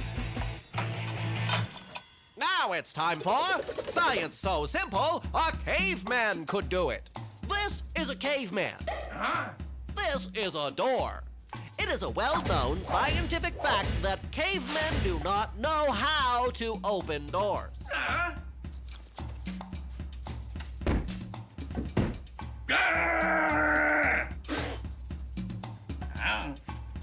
This is Newton's second law. Force equals mass times acceleration. Our caveman thinks he can open the door if he uses force. Well, what if he was to walk briskly into the door? Then the force that he will hit the door with will be equal to his mass, or how much he weighs, times his acceleration, which will be walking speed to 0. It didn't work, did it? No. Looks like we need more force. If we want to increase the force, we need to increase the mass, increase the acceleration, or both. A rock! That's perfect. If the caveman holds the rock, he has a greater mass. Now we just need to increase the acceleration, which means going faster. Let's try running. Go on. A little further.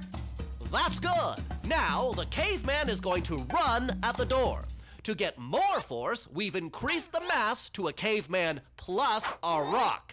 And we've increased the acceleration to go from running speed to 0.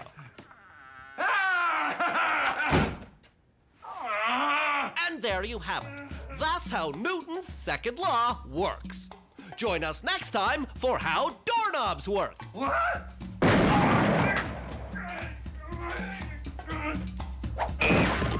Our inertia-powered dragster just wasn't maxed out enough. So Chris and I built a second dragster, the Dragster Mark II. This one is a welded metal frame, and instead of bike tires, we're using car tires because they're much heavier than bike tires. And to get the tires spinning fast enough, we're going to use a car. That's right. We jack up an actual car and have the tires touch each other. Then we can get those heavy tires spinning fast enough to get enough inertia to get me going from nothing. The Science Max build team pulled out all the stops on this one. Just like the smaller version, the dragster has to be up on jacks so the wheels don't touch the ground as they get spun up. The wheels of the dragster touch the wheels of this working car, which is also jacked up. That's how we're gonna get them spinning fast enough. Chris is over there. He's got a rope, just like I'm gonna have a rope. And when we're ready, we're going to run forward and pull it off the jacks, and our dragster will go. We hope, right? That's the plan, right? Yep. All right. I think it's gonna work. I think we should do it. Ready, Chris? Ready. You ready, Paul? Ready. Fire it up. Go, go, go. Faster, faster, faster. Faster, faster. Keep going. All right, Chris. After 3, right? 1, 2, 3, go. Nice. It's pretty good. Yeah, that worked. All right, are we ready for me to be in it? I think so. All right, we're gonna do it. The helmet's in the Max van. Do you have the keys for the Max van? Keys for the Max van.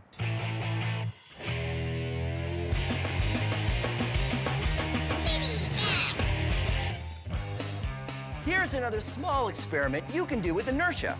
Take a stack of checkers or game pieces like I have here. Oh, or coins. Coins work really well. And a ruler or something else that's flat. This is the kind of stick they give you at the hardware store to stir your paint with. Now you can knock checkers out of the middle of the stack without the stack falling over, if you're very careful. You see, the friction of the checkers leaving the middle of the stack won't be enough to overcome the inertia of the rest of the checkers. Ready?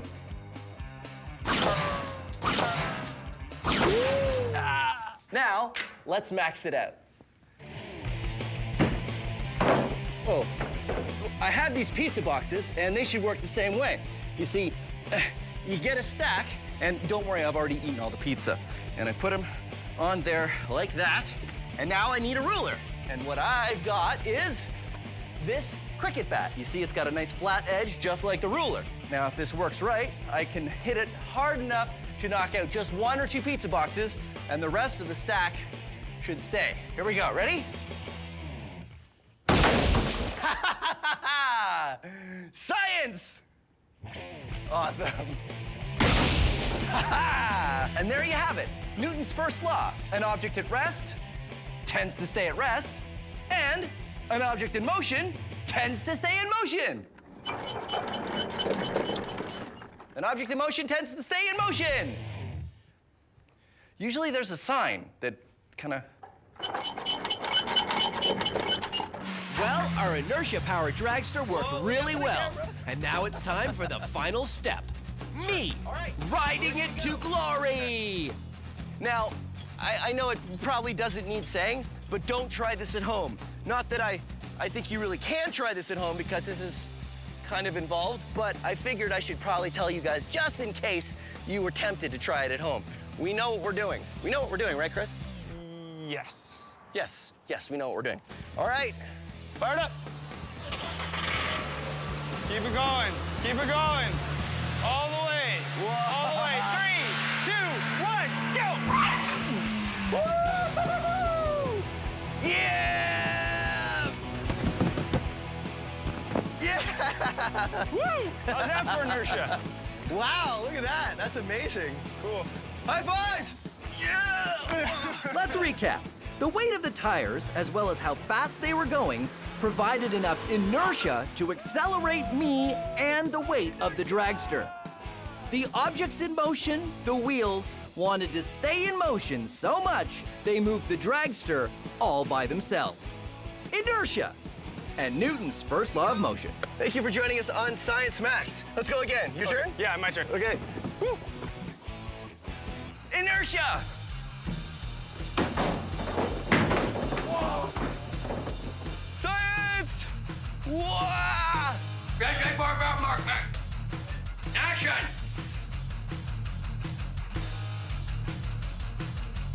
I can't do it. Whoa.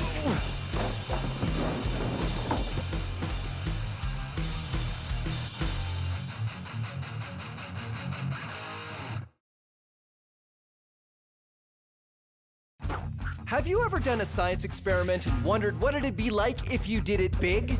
I have.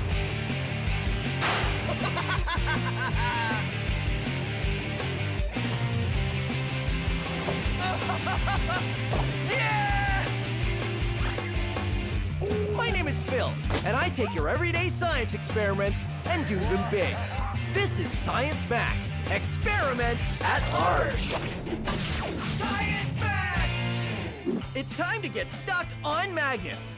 What's our attraction to magnets? What's their attraction to each other? And can I use magnets to levitate and float in the air? All on this episode of Science Max, experiments at large.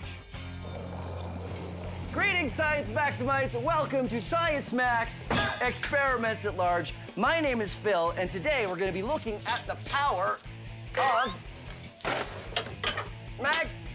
magnets. You see, magnets are fun things to experiment with because they are really, they're really interesting.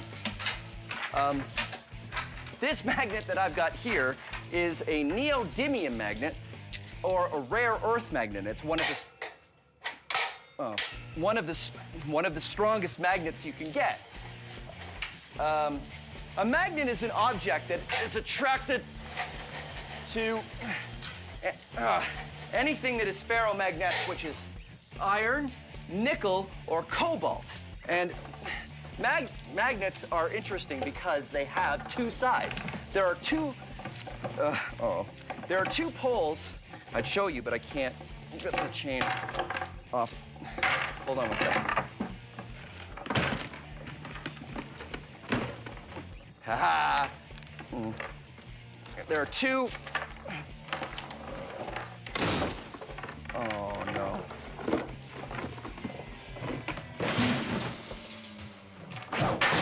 There are two poles to every magnet, just like the Earth. There is a North Pole and a South Pole. That's right, the Earth is a giant magnet. So, if you take kitchen magnets, you'll find that there's two different poles. I've written north and south on these ones. They don't normally come like that. If you put the north and the south together, they stick. But if you put the north and north or south and south together, they repel. They repel. See, they don't want to go together at all. And you can force them together if you want, but if you do, they will spring away the second you let them go. But when magnets repel each other, I find that some of the most interesting stuff. Check this out. This is just a small container, and I've got a magnet in here, and I have a loonie attached to it so that it fits nicely in the container like that. For the top, I've attached two magnets together, and I have another coin on it. And if you put them in there, I've made sure that the two poles repel each other, which means this magnet will just sit there and float. Magnetic levitation. Very interesting. And you can pop the top on that if you want and just carry around a levitating magnet. Now, there's a couple fancier ways you can levitate stuff with magnets. This is just a wooden frame I've made. This is completely not necessary. You can use just about anything in your house. A desk lamp works really well. The important part is I've tied a magnet to the end of this arm here, and this is a bolt, which is attracted to the magnet, but it's got a thread tied to it, so it can't get there. Just far enough that it will actually hang in mid-air. Look at that. It's not attached to anything. It's just being pulled up by the attraction from the magnet. The thing is, as soon as you pull the bolt away far enough, it will lose the attraction and it'll just fall. Very cool. Here's one that's a little bit more complicated, but is also really neat. This one uses disc magnets, which have a circle or a hole in the middle of them here. And you put two around a pencil and then four more in such a position that you can put the pencil against this wood on the side and it will just levitate on its own. You can even give it a spin. Look at that. And if you want to make a levitating pencil yourself, there's step-by-step instructions on how to build an easy-peasy version on our website. Meantime, we are gonna max this out. Magnetic levitation on Science Max Experiments at Large. But you're probably thinking, what are we going to levitate? Well, we're going to levitate meat. At least, that's the plan. That's why I'm going to the Center for Skills Development and Training. Come on.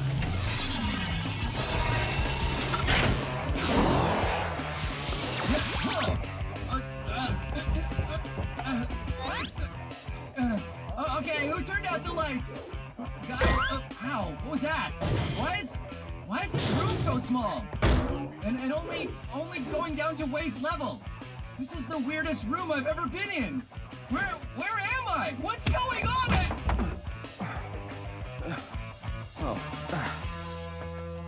Hey, Matt. Hi, Phil. This is Matt. He's from Jobmaster Magnets. Now, you guys use lots of big magnets, right? That's right, we do. Awesome. So maybe you could help me max out this.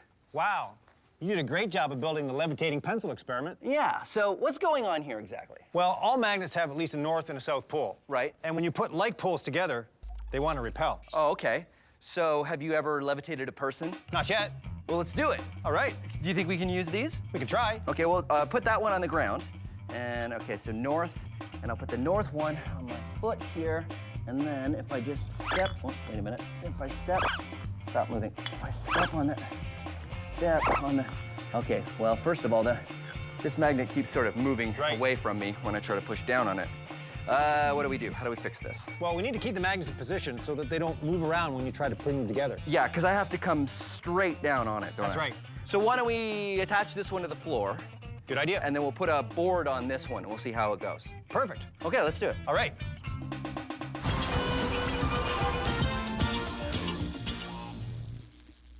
This is a magnet. This is a magnet. This is a magnet. This is a shoe. What's the difference? To know that, you have to know your magnets. This is a donut. It does not stick to this magnet. This is a spoon. It sticks to this magnet. These paper clips stick to this magnet. This shoe does not. So what is attracted to magnets? Only things that are ferromagnetic. Here's the difference. Horseshoe, horseshoe magnet. This one is a magnet. This one is not.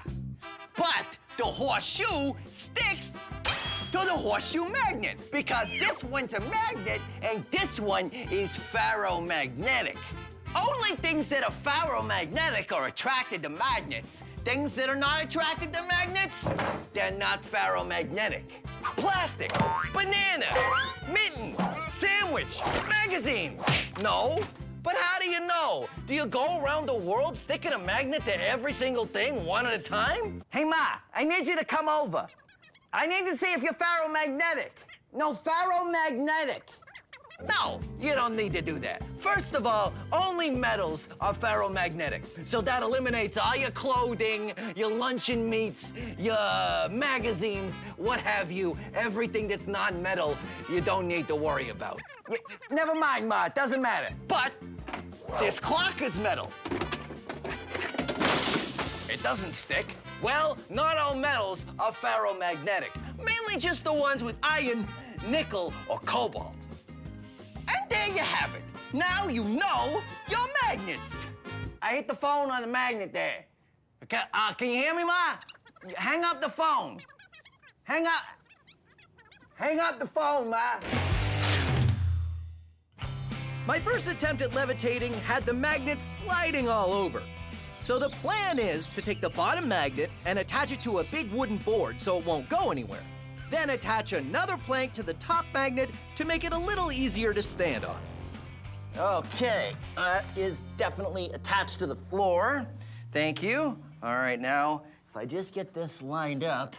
Whoa, look at that. It could totally, oh, wait a minute.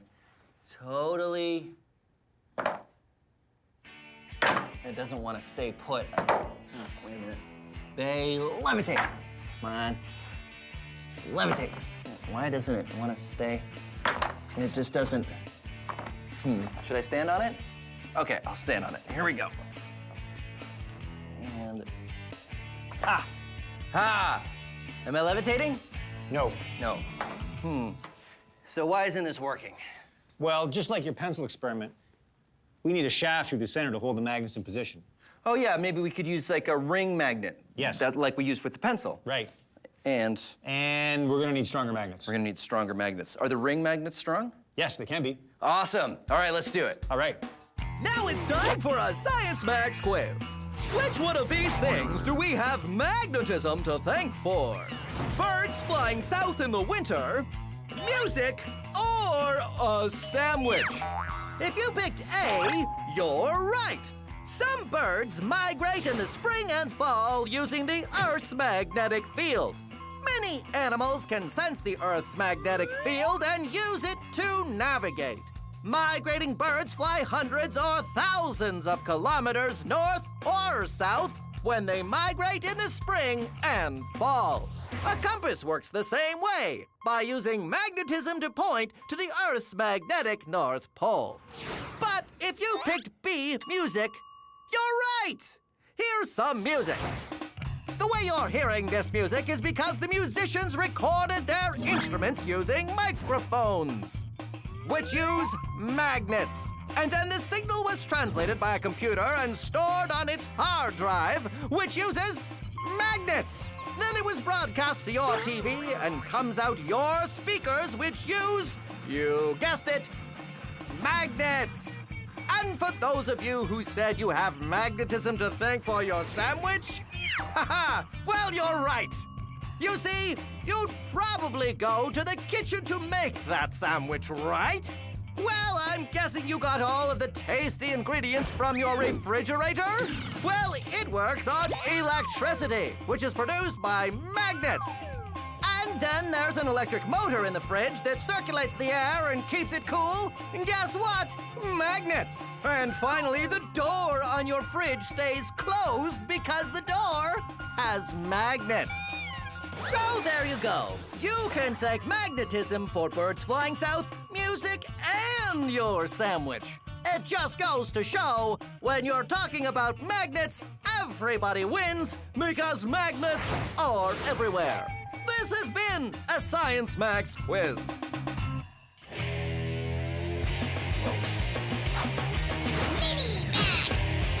Here's an experiment you can do with a bag of water. Take a sharpened pencil and carefully push it through the bag. If you do it carefully, it won't spill. The reason this works is because the bag is made of polymers, long stretchy chains of molecules, and also because the pressure of the water against the pencil prevents any water from spilling out. Now, we're gonna max it out. This is a very large bag of water, and here I have some very large pencils. You ready? Oh.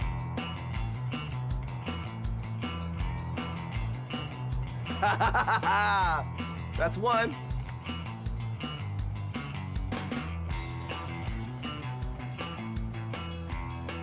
That's two. Here we go. Should I go from the bottom?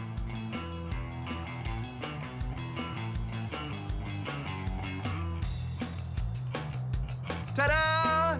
Science! Okay. I know what you want.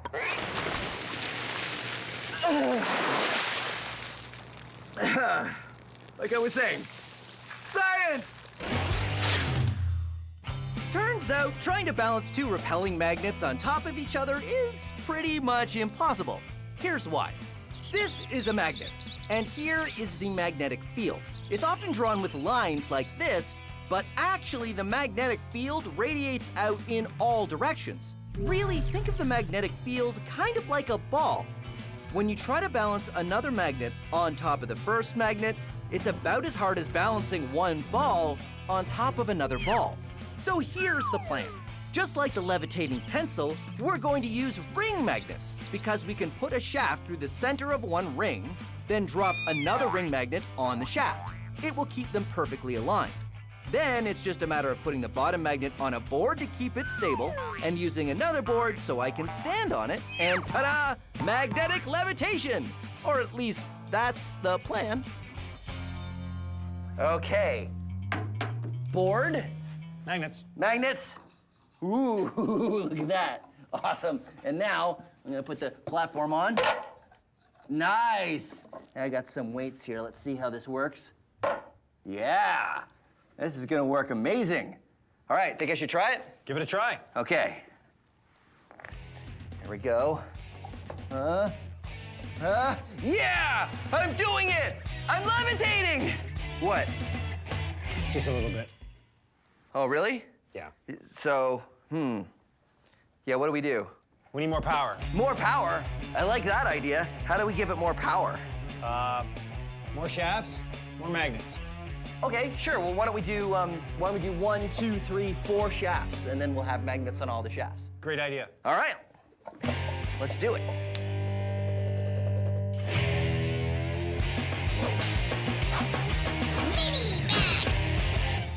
If you attach something ferromagnetic, like this washer, to a magnet, not only does it stick, but the magnetic field travels down the metal, making it a magnet too, which means you can stick more and more things to each other, and they will continue to stick until you run out of magnetic field. You can do this yourself at home with anything ferromagnetic. Paper clips work pretty well, or washers like I have, or screws, or bolts. and they'll continue to stick to each other as long as the magnetic field is strong enough. You can see it's getting pretty weak here. And they'll all stay magnetized as long as the first one is still attached to the magnet. But if you want to go even further, all you need to do is keep adding more magnets to reinforce the magnetic field. I've got a few here, like this. Let's get the chain started, like that. And then I've got a magnet attached to this washer, so it will keep the magnetic field strong. And I continue to add one magnet, one washer, and we'll just see how far I can go.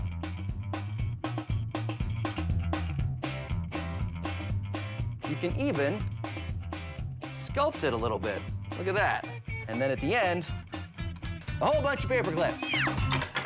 Eventually, the weight will make it fall off, but it's a lot of fun to play with magnets and make art.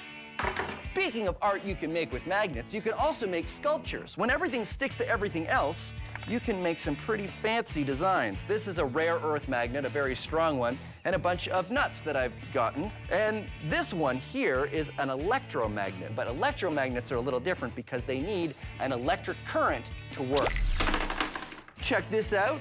This is sort of a magnet dude with crazy hair. There's an earth magnet here, and this is a giant screw, and these are some metal bits, and then I've got two more magnets at the top here to hold on his crazy wire hair. He's got crazy wire hair because he's crazy magnet dude. Now, of course, we couldn't just talk about magnetic sculptures without maxing it out, so let's max it out. This is a bunch of scrap metal from leftover experiments, and I've got a bunch of rare earth magnets, and now I'm gonna max out a magnet sculpture. Let's see.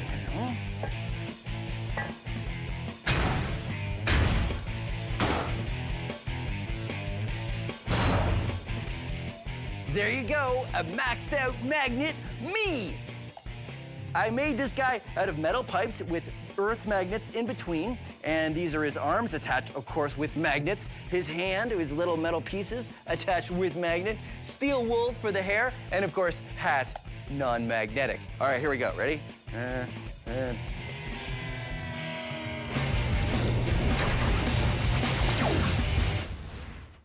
Want to see a magic trick? Simple copper tube. Drop things through it. Nothing unusual happens, but watch when I drop a magnet through. What?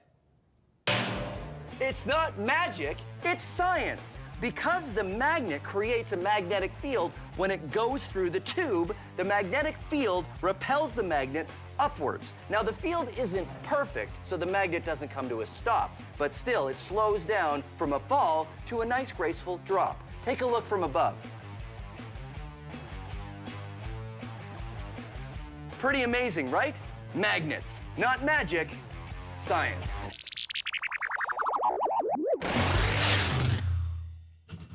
So I've managed to levitate on some magnets, but just barely. What Matt and I needed was more power. So instead of having one shaft and one pair of ring magnets, we're going to use a larger board and put a shaft on each corner. Then we'll have 4 times the power because we're using 4 times the magnets. Hopefully this will be strong enough to get me floating on a cushion of magnetic energy. And magnets? Magnets. Okay, here we go. This is gonna work great. And top board. Ooh, what do you think? Looks great. Yeah. Okay, here we go. Matt? You're levitating. I'm levitating! Woohoo! All right. It feels cool. It sort of feels like surfing a little bit. All right, thank you so much, Matt. That was amazing.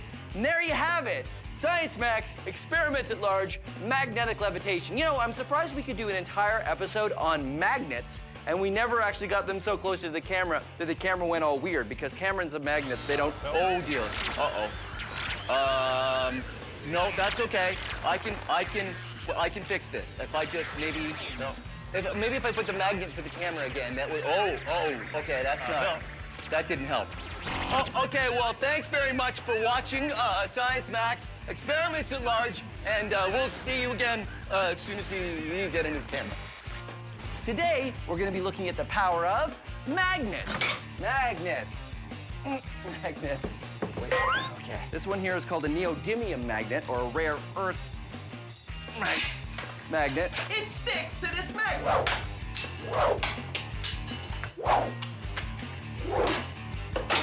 Magnet. Ramona, the fish fell.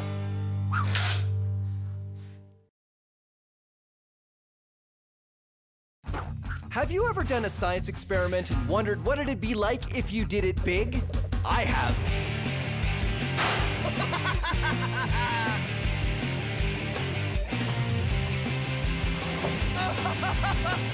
Yeah! My name is Phil, and I take your everyday science experiments and do them big. This is Science Max, Experiments at Large. Science Max! Newton's third law is the science behind balloon-powered rocket cars. It's also the science behind a maxed-out rocket car that I can ride. Plus bowling balls and an interrupting sign. Today on Science Max, Experiments at Large. Greetings, Science Maximites. I am Phil McCordick, and this is Science Max Experiments at Large. Today, we're going to be experimenting with the balloon-powered car. Here's how it works. Woohoo! It all has to do with Newton's third law. Newton's third law. For every action, there is an equal and opposite reaction. We don't have to do this now. This is all for later. We can build the cars first, and then we can, let's go over here. So how do you build a balloon-powered car? Well, I suggest you be Science Maximites, because there's any number of ways you can build a balloon-powered car. You do not have to follow my design. You should come up with one of your own. It may even be better than the one I built. But I will give you some tips, though, that make it a lot easier. First of all, you need something to stick your balloon on that has an opening on it. I used a turkey baster for this car. I just pop the top off, and remember to tell an adult that you're using the turkey baster. And then you stick the balloon on there, and it allows you to attach something to the car, and it also makes it easier to blow up the balloon. You can use any number of things, even just any kind of tube that you find lying around. It helps you attach the balloon to the car, and it helps you blow up the balloon way easier. The other thing you should think about when you make your balloon-powered car is how you're going to make the wheels roll. Once you've decided on the base of the car, you could use anything, even just a piece of cardboard like this. You can do your wheels in two ways. The first way is to attach the wheels to the axle. This is how I made the axle of this car. I used a shish kebab skewer, and I stuck it inside a straw, just like that. And then I attached the lids to the shish kebab skewer. So the lids and the shish kebab skewer are attached, and they rotate in the straw. That's one way to make the wheels turn. The other way is to tape down the axle or whatever you're going to use and have the wheels spin around on the axle. Two great ways to make your wheels turn, and it really kind of depends on the wheels you're using. You can make your own design and keep refining it and making it better and faster, or do what I like to do and make a whole bunch of different cars. So we've got this one.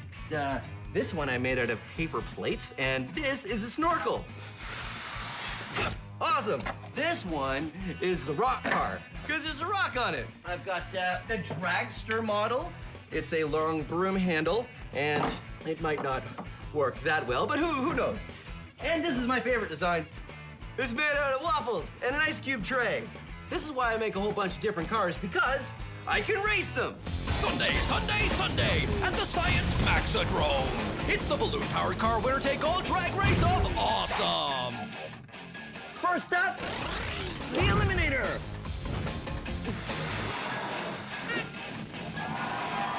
Woohoo! Better late than never, it's the procrastinator.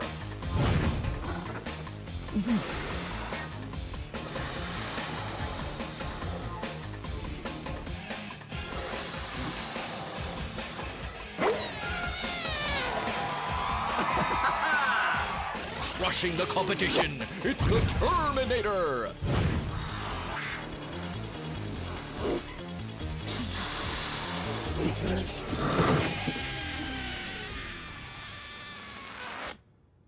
Feel the chill of the refrigerator.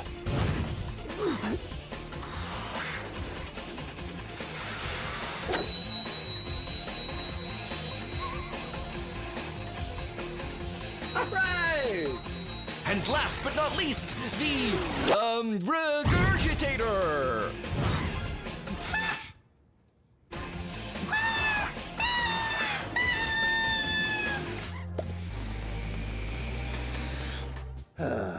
Well, when you build your balloon-powered cars, you can figure out what worked or what didn't work and try modifying your designs to make them work even better. That is science. And now we're gonna max it out because this is Science Max Experiments at Large. So we're gonna take that small balloon-powered car that we just built and we're gonna make it much, much bigger. I'm gonna go to the Center for Skills Development and Training and we're gonna use the science behind the small balloon-powered car and we're gonna make it big. That science is Newton's third law, but there's plenty of there's plenty of time for this later. We're not doing this bit now. We're doing that bit in a minute. So we can. No, I said we're doing it later. We're doing it later. Here.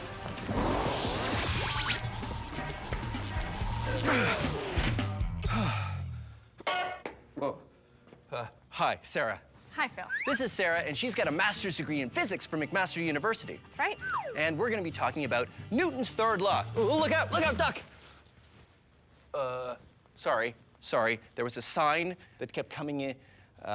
Never mind. Newton's third law. Well, what is that? For every action, there's an equal and opposite reaction. Right. So how does that work with our balloon car? Ah, cool. Okay, so if you blow up the balloon, what's gonna happen when you release it is the air is gonna push out with a certain force, which in turn is gonna cause the cart to move forward with the exact same force. Yeah, works great. So how come it doesn't work with my rock cart? Ah, wow. Well, actually, it did work. So the balloon still pushes with the exact same force, which causes the cart to have the exact same force push forward, but your rock is really heavy, so you probably didn't see it move. Oh, so a lighter cart works better with the same amount of force. That's it. Well, there you go. Newton's third law. What? Newton's third law. For every action, there is an equal and opposite reaction.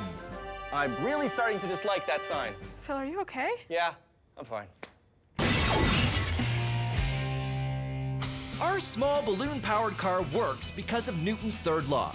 For every action, there's an equal and opposite reaction. The air pushing out the balloon this way pushes the car with the same amount of force this way. So, in order to max it out, the plan is just to get a bigger wheeled cart and a much bigger balloon. So, everything should work out the same. Okay, so sorry. Oh, I thought what we would do is in order to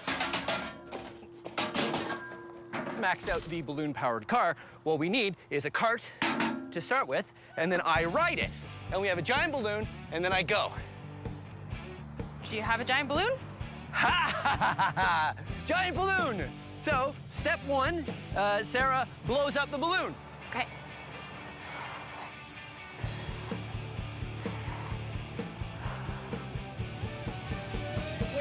Wait. Use this air compressor, it'll probably be a lot faster.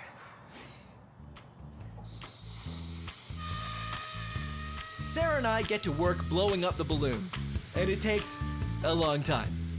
A very long time.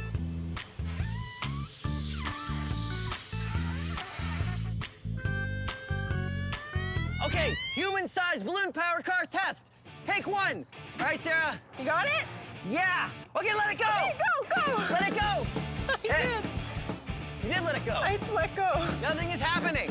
It's not coming out fast enough, and you're a bit too massive. I don't think it's gonna work like this. Really? Yeah. Okay, balloon-powered car test 2. No fill. I'll just take it. What happened? I don't think it worked. The balloon popped. Phil, are you okay? This is why you wear protective eyewear. Yeah. So, that didn't work. No. No. Should we get another balloon? I think we need something else. Okay, well, the air coming out of the balloon just didn't have enough force, so. We need the air to come out with more force. Yeah, do we get, what, a bigger balloon? I don't think that's gonna work. I don't think it's that. I think we need something with compressed air. Oh, like a scuba tank or a... Fire extinguisher, something like that. Yeah, that's what we need. Okay, sure. Well, we can... All right, so I don't know if that's safe to do that, so we'd have to build like a cage or yeah, something? I don't know if it's gonna work on this. All right, well, back to the drawing board. So Okay. what we should do is we should get We need to find these tanks. Get the tanks, and then we make like a frame out of aluminum or something. Okay, that could work. Yeah, That's they a can good hold the idea. tanks, so Yeah. they're safe. And then what we should do is...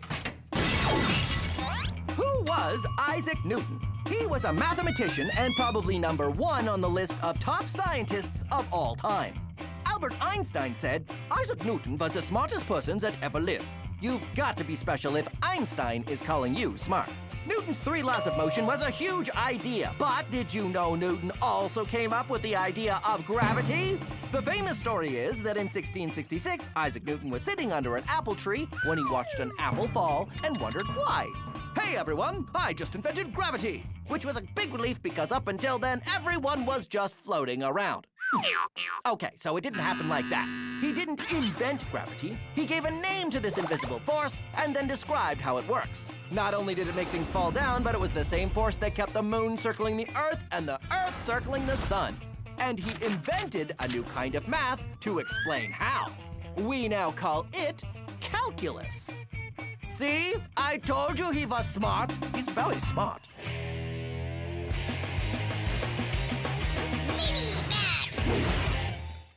This is hydrophobic coating. Hydrophobic literally means afraid of water, but it's not actually afraid of water. The chemistry of a hydrophobic coating prevents water molecules from penetrating anything you spray it on. You can get this stuff at the hardware store, and if you want, be science maximites and get an adult and think of the coolest thing you could spray with hydrophobic coating. I like to use things that do not go well when you put them in water, like tissue. Yeah, doesn't look great when it gets wet. Here's a tissue coated in hydrophobic coating. Huh? Weird. Or it works the same with a paper towel. Paper towel in water, paper towel covered in hydrophobic coating, stays dry. Or how about a dinner roll? Dinner rolls really don't like water. See? Gross. But a dinner roll coated in hydrophobic coating? Weird. Just don't eat it. Now, it's time to max it out. I have coated half of my lab coat in hydrophobic coating, and the other half I have not. Hydrophobic coating, regular lab coat. Half of me is wet, and half of me is dry. What's more, half of my outfit ended up being wet and half dry because the lab coat was protecting my outfit from getting wet. Now it's time to max it out even more. We have coated my entire outfit in hydrophobic spray. My shirt, my pants, and my lab coat. The pants have been taped to rubber boots, so no water's getting in there. And my shirt has been taped to my pants, so no water's getting in there. So here's the question. Can I get into the pool and out of the pool and stay dry? Let's find out. In the pool, out of the pool, and I'm still mostly dry. Now here's what really happened. I got into the pool, and I realized I should have duct taped the pocket, because all the water went in there, down into the rubber boots, started filling up the rubber boots, and now my entire leg is full of water because the hydrophobic coating isn't letting it come out. So the hydrophobic coating isn't keeping the water out. Now it's keeping the water in.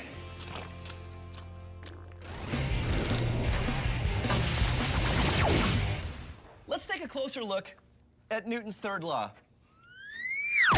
Newton's third law. For every action, there is an equal and opposite reaction. Okay. All right, let's watch it back. When the sign hits me, I exert a force on the sign in the opposite direction. That makes the sign stop moving. It also exerts an equal force on me, causing me to fly off in this direction. Now, if I was to push this sign, I'm not only pushing the sign this way, but my feet are pushing against the ground in the opposite direction. It's Well, it's really easier to see if I'm not standing on the ground. No, hold on. Okay, so, okay. So now that I'm hanging, watch. I push on the sign, but when I exert force on the sign to make it go this way, I go that way. Well, actually, it doesn't work as well because the sign isn't as heavy as I am. So wait, I have this over here. This is a barrel, and it has stuff in it, and it weighs as much as I do. Okay, so watch. If I push on the barrel like that, I go away from it as much as it goes away from me. So, there you have it. Newton's third. No, hold on. Newton's third law. Newton's third law. Okay, go. Newton's third law. For every action, there is an equal and opposite reaction.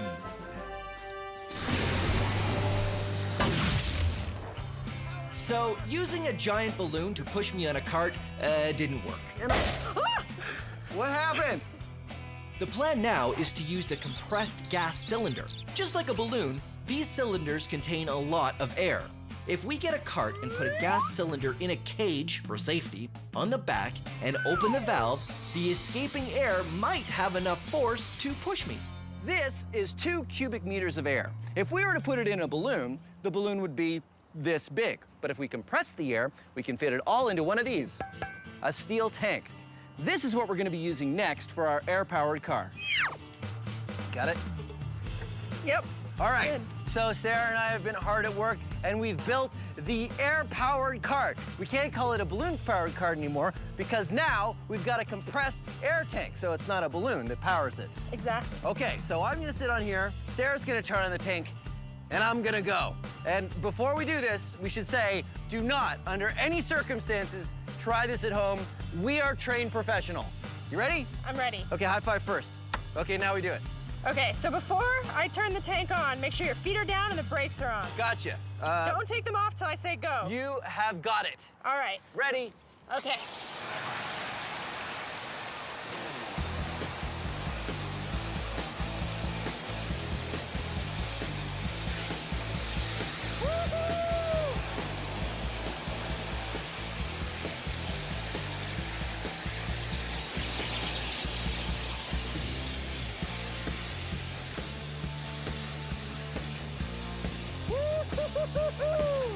Yeah! It worked! Yeah, it did work, but I feel like it could work better.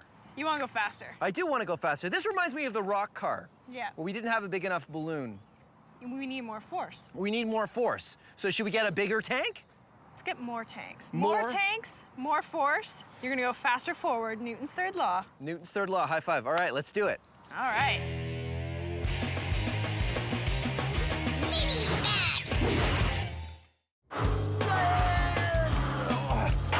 Whoa. This is Newton's cradle, and it's a really cool toy that demonstrates all kinds of laws of motion, including Newton's third law. What you do is you pull this one ball out, and when it hits these balls, they exert force on that ball to make it stop moving, but it exerts force on these balls, which travels through the balls and makes this one on the end fly out, like that. Now, there's a lot going on here, but you can really see how the force is equal that you put in and you get out if you use 2 balls. I swing 2 balls up, and 2 balls go out that side. Isn't that cool? Now, it wouldn't be science max unless we maxed it out, so come on. Whoa, okay. This is one we built out of bowling balls. Bowling balls, bowling balls, instead of smaller balls. And I think it's gonna work the same way. Let's find out. You throw one out, and haha, yeah, it works the same. Okay, now let's try it with 2 balls. Okay, ready? Wait. And 2 balls, throw them out. And 2 balls on that side. All right, so there you have it. Whoa. Newton's third law. Oh. Ah! Newton's third law. For every action, there is an equal and opposite reaction. So our single pressurized tank created enough force to move me, but not very fast. The plan now is to do 2 things. First, we're going to triple the amount of thrust by using 3 tanks. We're also going to use some pipes that lock into each other to give me an initial push. These pipes slide together, and when the air is turned on, the pressure in the pipes will cause them to slide apart, which will push me forward. After that, I use what's left in the tanks to keep going. All right, now it's time to max it out. I've enlisted the help of a few more Science Max people. Thank you very much, Corey. You'll see now we have 3 tanks of compressed gas, and we've also got this nifty little contraption. How does this work, Sarah? All right, so each tank is attached to a tube, and you can see that each tube goes into this one main tube, so when we turn them on, pressure's gonna build up, and we're gonna go forward with more force. Well, that's great. And Reed is stacking cinder blocks, thanks Reed, up so that will push, the pipe will push against the cinder blocks, and then I'll go that way. All right, well, are you guys ready? I'm ready. All right, let's do it. Now, again, I have to say, thank you, Corey, I've got it. This is something you definitely don't want to try at home. We are all trained professionals. We have a physics degree here. We've got TV people that make sure that this is safe. So watch it and enjoy, but please don't try any of this at home. Okay, I'm ready. Sarah, count me down. 3, 2, 1.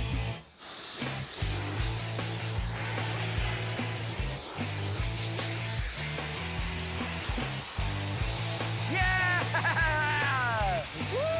Uh-oh, uh-oh, uh-oh. Uh-oh.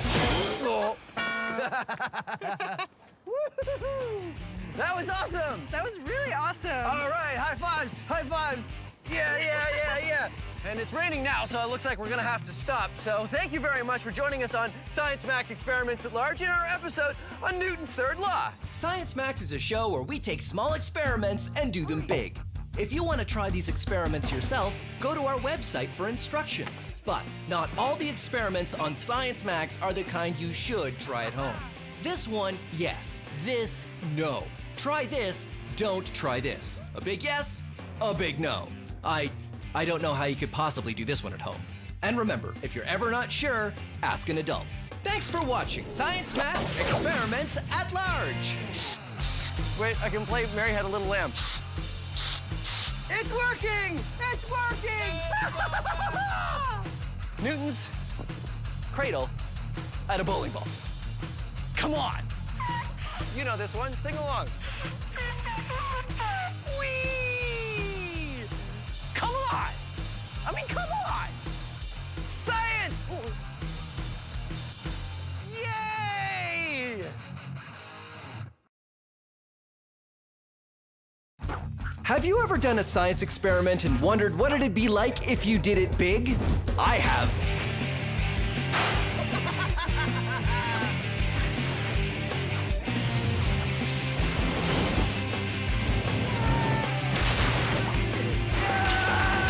My name is Phil, and I take your everyday science experiments and do them big. This is Science Max, Experiments at Large. Science Max! This episode of Science Max is all about generating electricity. Where do we get this electricity that we use all the time? We try to generate as much as we can using human power, plus solar energy, tidal energy, wind energy, and more. All you need to do is turn the generator. All on this episode of Science Max Experiments at Large.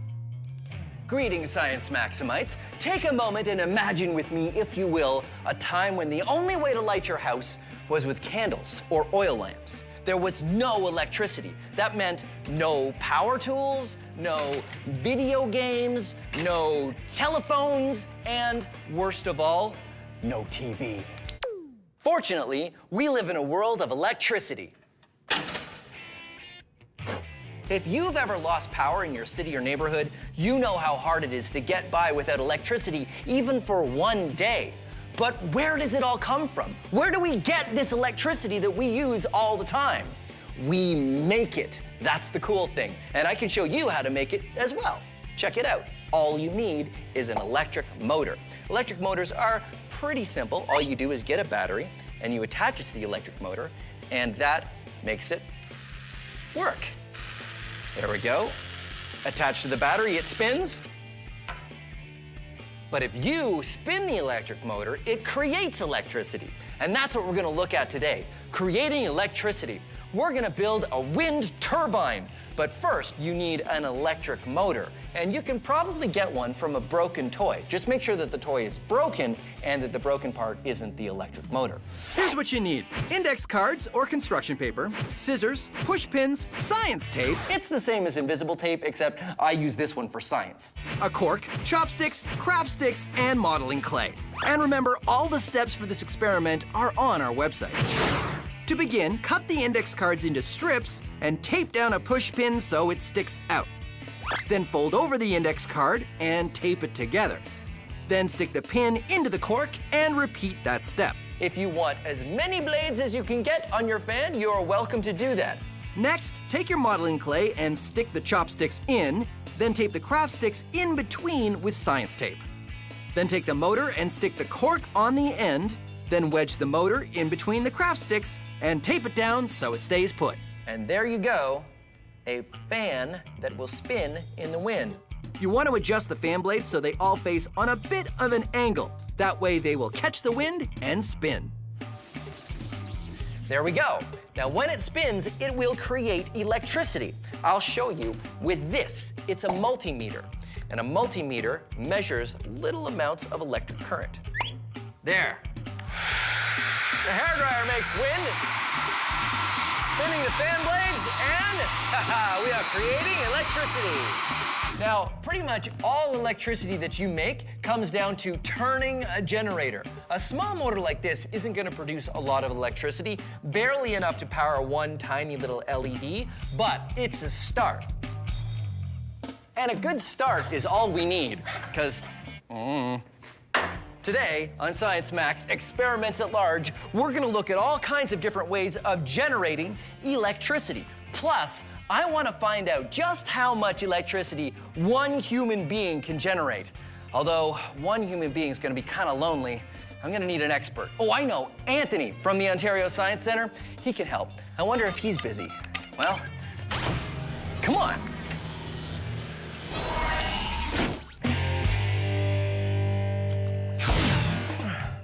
Oh, Anthony! Phil? So I was wondering if you could help me with an experiment. I want to generate as much electricity with human power. What do you think? I think that sounds awesome. Okay, great. Let's go back to Science Max headquarters. Is that the portal? Yeah. Don't worry, all the kinks are worked out.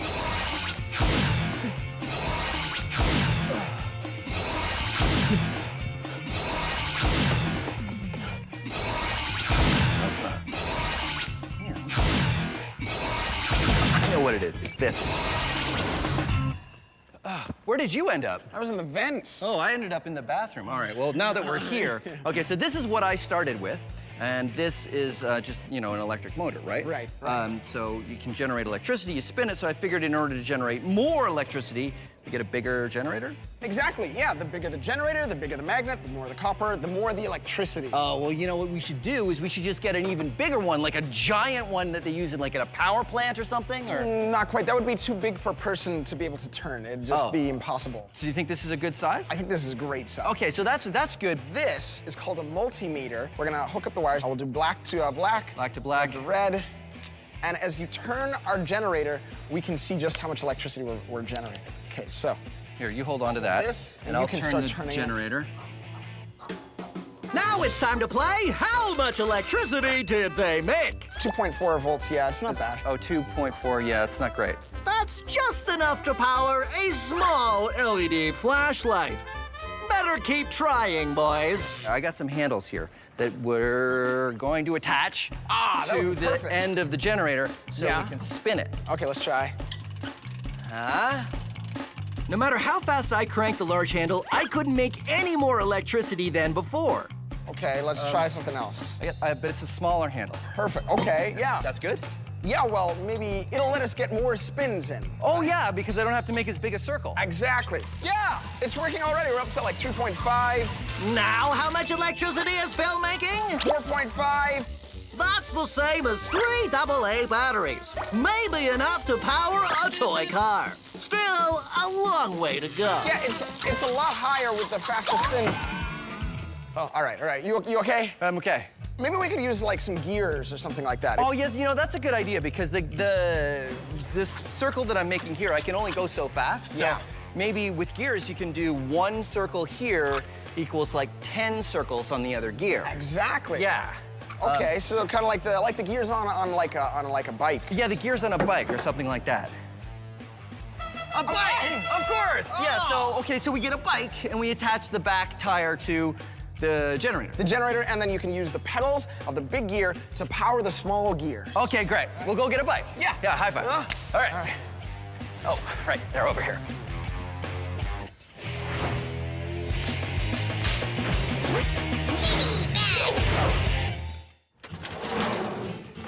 This is a generator. It generates electricity when you spin it. But how does it work?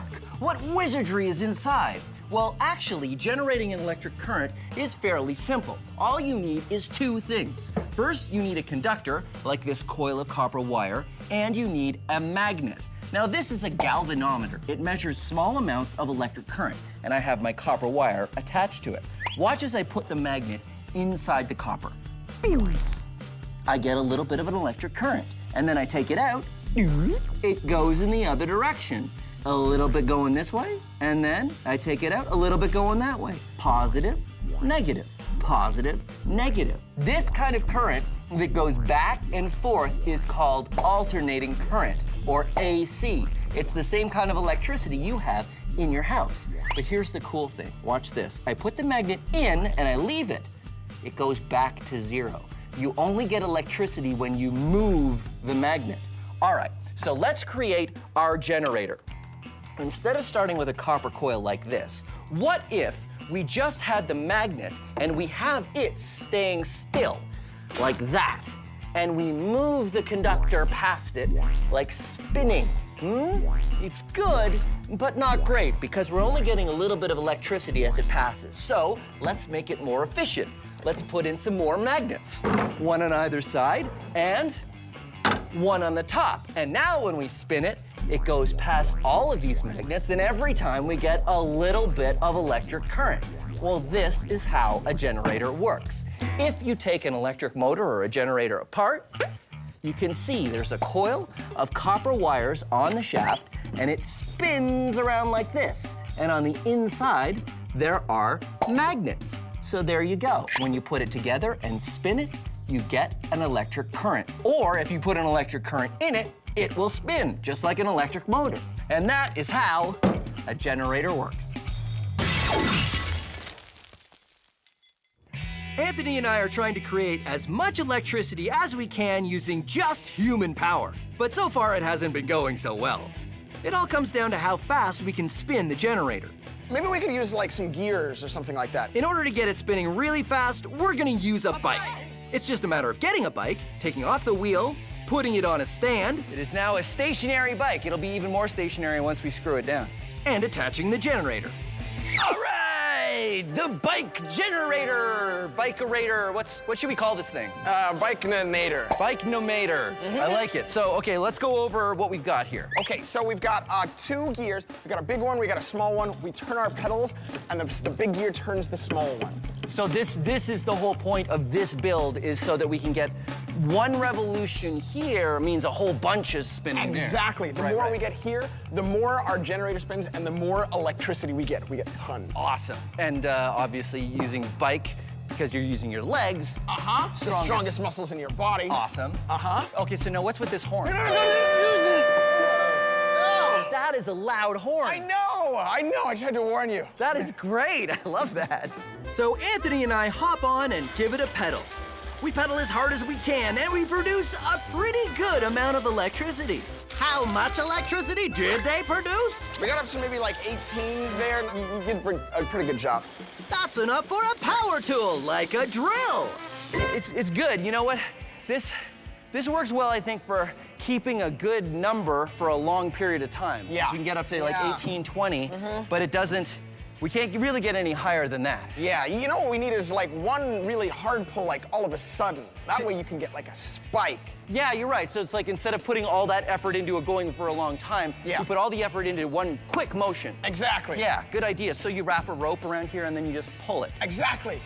And that'd be a really fast motion. Spin it really quick and get a very high number. High spike, exactly. Okay. You know, we're gonna have to take the bike apart though. Okay, All right, well, it's science. Okay, cool. So I'll just get. Oh, you know what? We actually don't have to take the whole bike apart. We just have to take the generator off. Oh, right. Okay, Okay, hang cool. on a sec. I got it. And maybe we should attach the horn to the next thing, too. Turn it off!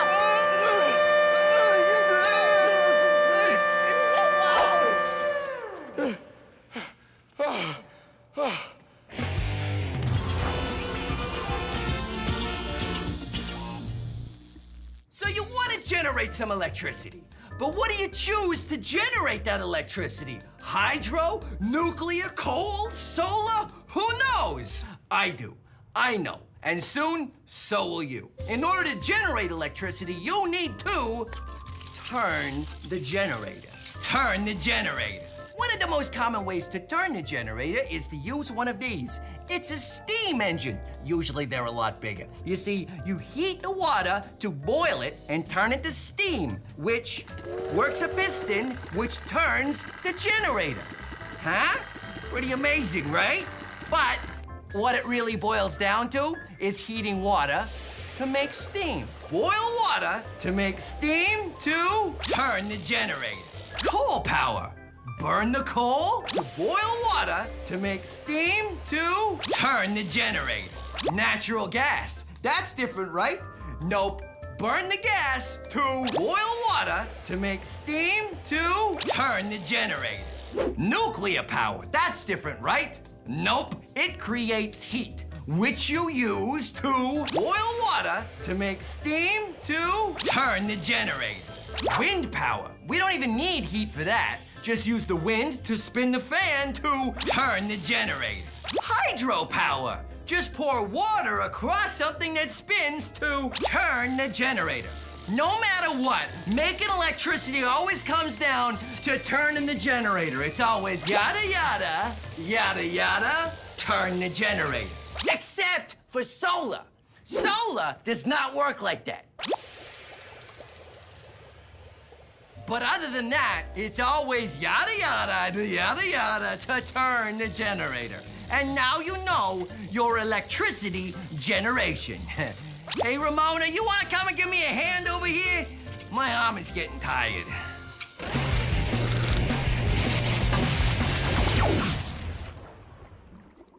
Whew, it is hot out here. Oh, in order to generate electricity, you need to spin a generator. Most forms of electricity generation work like that, but not solar. Solar panels like this one generate electricity from the sun's energy. So, how do they do it? Well, this is a solar panel. Okay, it's not really a solar panel, I just sort of put this together, but it works the same way. There are two plates, and on these plates are electrons. I've got golf ball electrons up here, ping pong ball electrons down here, but they're all the same thing. Now, this happy little fellow is a photon, energy from the sun in handy-dandy particle form.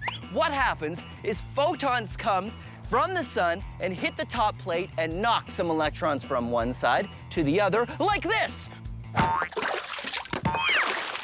And that knocks over some electrons. Now, these extra electrons travel up a wire in the form of electricity, and we can use them to do work for us. Then they change to the other charge, go back, and we start the process all over again. That is how solar panels work. But remember, it only works when there's sun and photons.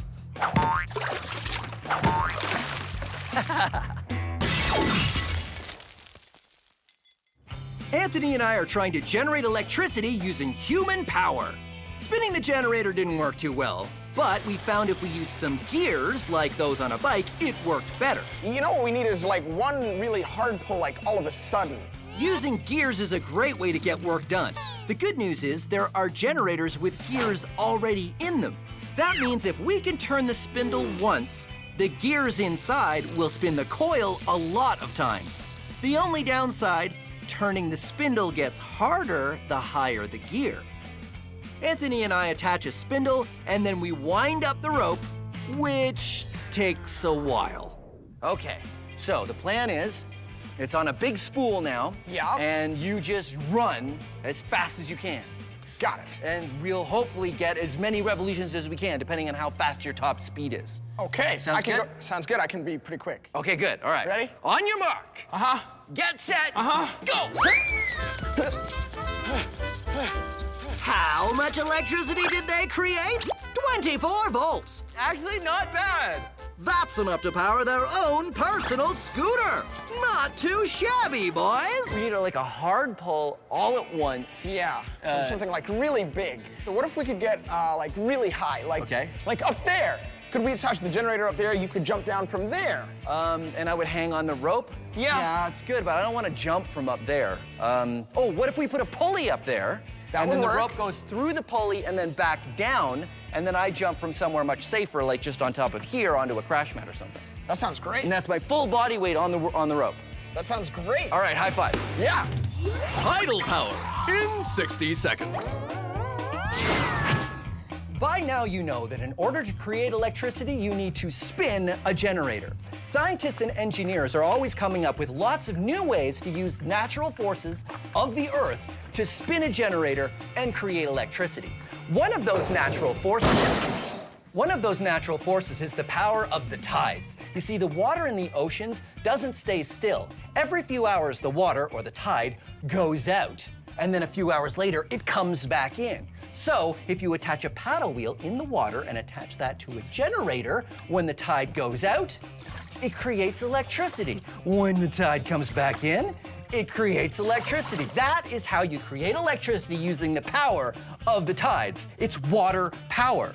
In fact, hydroelectricity is also using water power. Do we have time to talk about hydroelect? We don't have time? We don't. Okay, maybe come back. Hydroelectric power in 20 seconds. 20 seconds? Okay, hydroelectricity comes from water. Hydro means water. So all you have to do is find a place where water pours down from a height. And you can put a generator in there, and ta-da, you're creating electricity with the power of hydro. Ha ha ha ha ha ha! I did it. Anthony and I have pulled and pedaled, and now we're going to hang on to the rope and use our whole body weight to spin the generator as fast as possible. Okay. Okay. Crash mat. Uh-huh. Let me test it out. Looks good. Yep, it's good for crashing. So I go up here. Uh-huh. Okay, I go up here. Climb on up. We'll get you the rope. Got your helmet for safety. Helmet for safety, crash mat for safety. So we have the rope, and it goes up through that pulley, and then back down to our generator with a spindle on it. And as I fall, the spindle will turn. Exactly. And hopefully the speed of me falling and holding and yanking it down as hard as I can will be the biggest spike of electricity yet. That's right. We'll be measuring it on our multimeter here. Okay. Okay. Ready? You ready? Yeah. Here we go. 3, 2, 1. I jump down and my whole body weight pulls on the line. Oh, that was awesome. That was like our biggest spike ever. That was amazing. All right, high fives. Biggest spike ever. Is it enough to power my house? Nope. How much electricity did Phil generate? Almost 30 volts. How much does he need to power his house? 120 volts. He's still off by quite a bit. Well, we've learned something. Nuclear, Wind, hydro, solar, natural gas, coal power. It's all great ways to generate electricity. Yeah. And human power, not so much. Not as good. No. But human power is more fun. Yeah, way more fun. Yeah, so your turn? Yes! Okay. Give me, you take the helmet and I'll take the multimeter. Okay. And then we'll go and we'll do it again. Okay. Wait, I gotta wind it up. Science Max is a show where we take small experiments and do them big. If you want to try these experiments yourself, go to our website for instructions. But not all the experiments on Science Max are the kind you should try at home. This one, yes. This, no. Try this, don't try this. A big yes, a big no. I don't know how you could possibly do this one at home. And remember, if you're ever not sure, ask an adult. Thanks for watching Science Max Experiments at Large. So this is a solar panel, and this is a train. You're generating electricity. You're in the way of my solar panel. Oh, no, it's spinning the other way. I forgot a step. I forgot a step. The water in the oceans doesn't stay still. The thing in the background, it totally threw me off. What was that? Okay. Where were we? We were... Have you ever done a science experiment and wondered what it'd be like if you did it big? I have.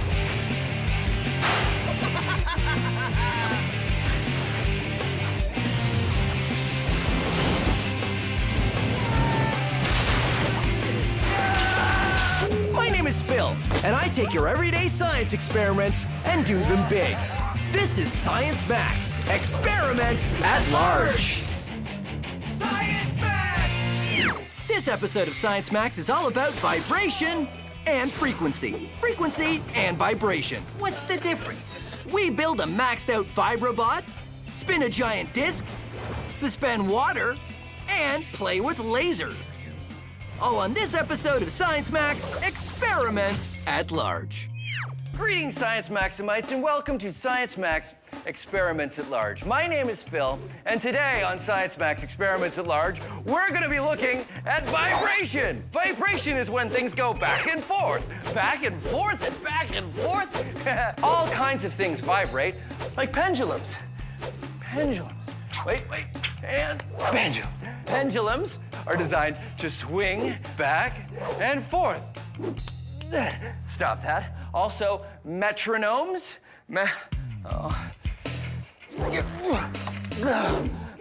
Metronomes are used by people when they're practicing music to keep accurate time. Yeah. Okay, putting it back. And okay, we're gonna be building. Whoa, okay. We're gonna be building this little guy. This is a Vibrobot, and he vibrates and he skitters around on the paper. And if we take the caps off the markers, he makes interesting patterns on the paper. Okay, so let's get started. Let's build a Vibrobot. Okay. Oh yeah, you know what? Maybe it's time to take off the ski boots, huh? Whew. There we go, that's better.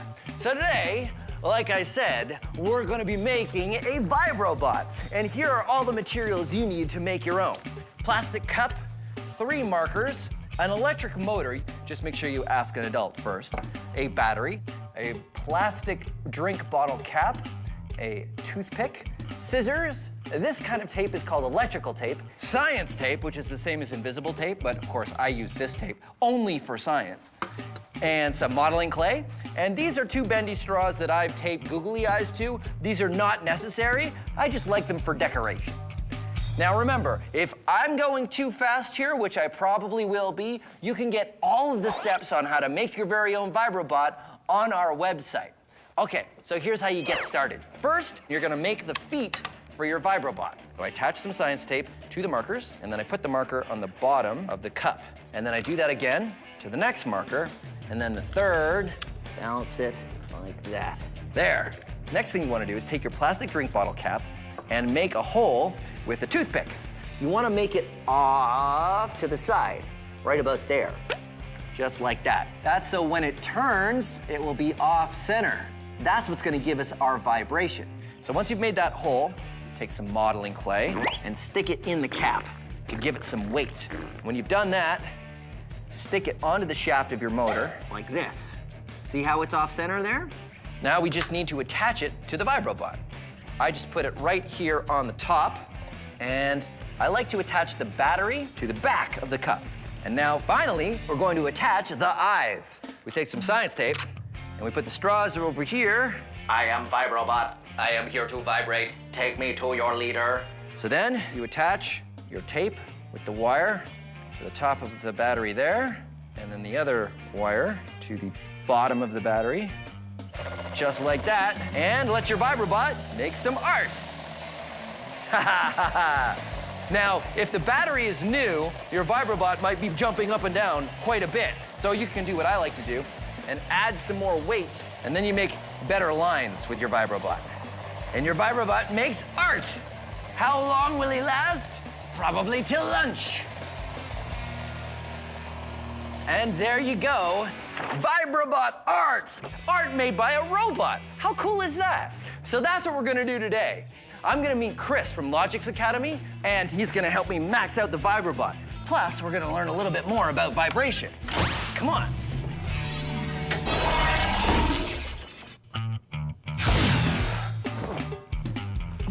Oh, hey, Chris. Oh, hey, Phil. Thanks for coming. My pleasure. Okay, here's your Science Max lab coat. Thank you. So you guys at Logix Academy, you also build a Vibrobot, right? That's right, we do. This is mine, and it works pretty well. That's awesome. So, I want to max this out. Cool. So I thought we would start with, instead of this motor, we would start with this motor. Wow. It used to be a round circle, but I cut it off so that it's off-center. Perfect. I've also got, this is our battery. Fantastic. That's as far as I've gotten so far. Well, it looks like we need a frame next. Right, something to be the cup. That's right. So we just need some sort of larger cup. Ooh, how about that metal shelf over there? Oh, this thing? Yeah. This is just something I keep my parts on. It's perfect. Really? Yep, the shelves will house everything that we need, and it looks like it'll be strong enough to hold everything together. Now, the Vibrobot had markers on the bottom of it. That's right. To make a little pattern. Should we try that with this? Because we're going bigger, what if we used paint and paintbrushes instead? Okay, sure. We could attach paintbrushes to the legs. Pass me one. All right, so now all we need to do is get some paint and some paper. That's right. And we can fire it up. Okay, let's move it over this way.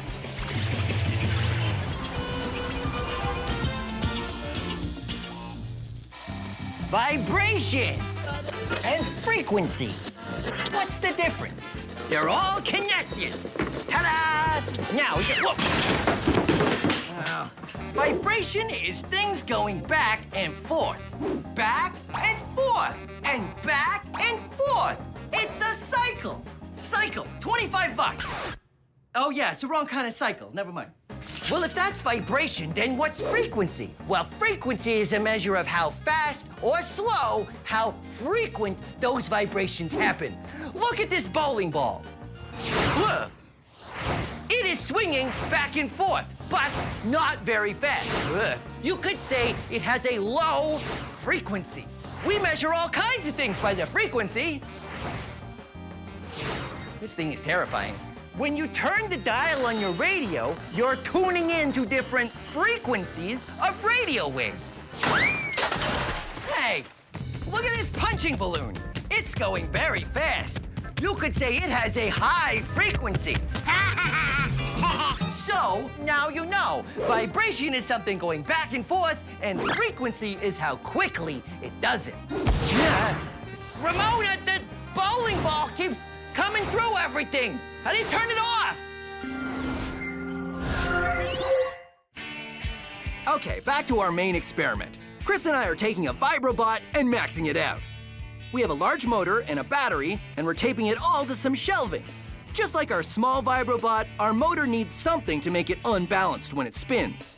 That's what will cause the vibrations. It's just taped. I haven't attached it in any other way. Do you think that's okay? As an engineer, I have superior faith in duct tape. Okay, well, that's good to know. We're also adding an on-off switch and some paintbrushes on the bottoms of the legs so our maxed out Vibrobot can make art just like the small one. The final step, dipping the brushes in paint and setting it on a big piece of paper. We fire it up and it immediately shakes everything off the shelves. Oh!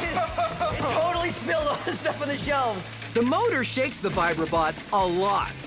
But there's a problem. All that shaking is starting to take its toll on the shelves. The wheels come off, the screws come out, and finally...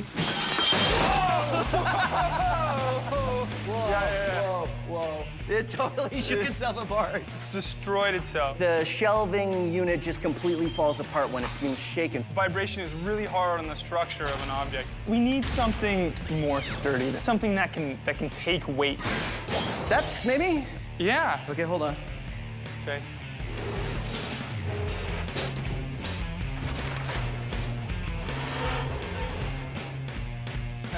Okay. Yeah, this looks much better. Okay, great. So we build the new Vibrobot out of this. So more paintbrushes. Bigger motor, more paint. More everything. More everything. All right, good. This This is a pendulum. It's just a weight suspended on a line and anchored from above. Pretty simple. Pendulums were used for hundreds of years for all kinds of reasons, but most famously in clocks. Why were pendulums used in clocks? Well, here's why. Let's mark every time the pendulum hits the bottom of the swing right here. Okay, watch. All right, now here's the question. How fast will the beeps be if I swing it from much higher up? Let's find out. No matter how high the pendulum swings, it keeps the same frequency. That's why they were used in clocks, because it could swing for a long while, and even though it would lose energy, it would still keep perfect time. The frequency of a pendulum doesn't change, no matter how high it swings or how much weight is on the bottom. The frequency comes from how long the line is. Now this is a pendulum wave. Because each bowling ball has a line that's a different length, they have a slightly different frequency. They start out swinging together, but soon they start to make interesting patterns. Remember, each pendulum is keeping its own perfect time, even if it's slowing down. It's only the length of the line that gives each pendulum a different frequency. And now we're gonna max it out with well, I guess these are already bowling balls, so this is already pretty maxed out. I'm just gonna leave that there.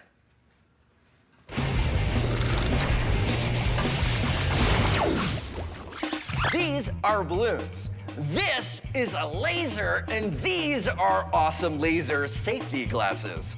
Now, lasers are made of light, and light has a frequency. In fact, each color of light has a different frequency. This is a red laser. Check it out. Yeah, cool. This is also a very powerful laser.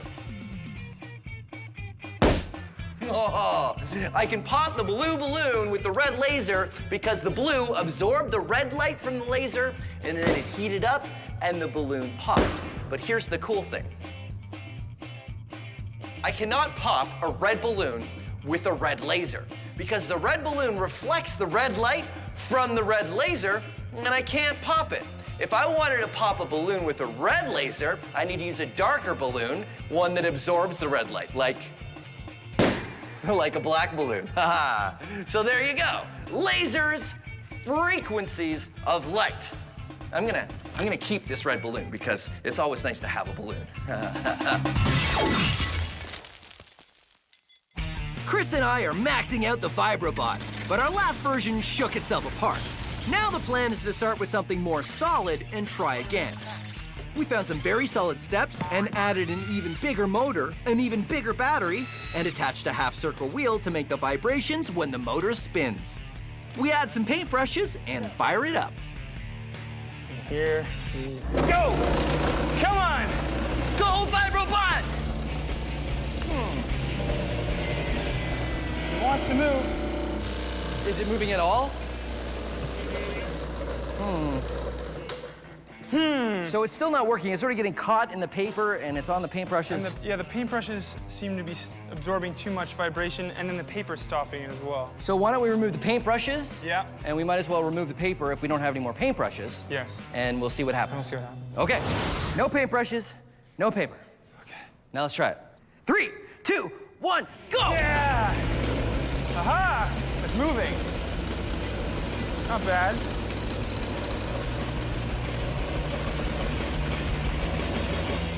The shaking is good, but I don't know if the shaking is enough. So what do we do? Well, we could add another battery. Another battery which would give it more power? That's right. Okay, let's try that. Okay. Okay, so it wasn't working before. No. Not enough power. And now we've got a second battery here. That's right. We've wired them up so that one power feeds into the other, so we've got twice as much juice as we do. So it's just a matter of clipping this onto there. That's right, but hold on. Yeah, safety glasses, because now we don't know what's going to happen anymore. Ready? 3, 2, 1. The extra battery makes a big difference. The new Vibrobot shakes around and only shakes itself apart a little. All right, that was amazing. Okay, so all we needed was more power. That's right. I think it didn't have enough power to vibrate up and down, and that's why it wasn't moving every time it hit the ground. So I think if we're gonna use this much power, I think we need to build it again. Okay. Build it even stronger and with a bigger motor. Yeah? And more power. And then maybe I ride it. You think we can build that? Of course. Of course. Okay, let's do it.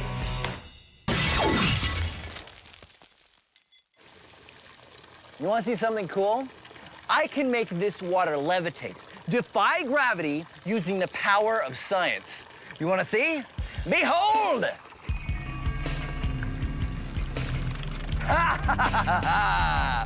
Gravity-defying water! I can even make the water go very slowly.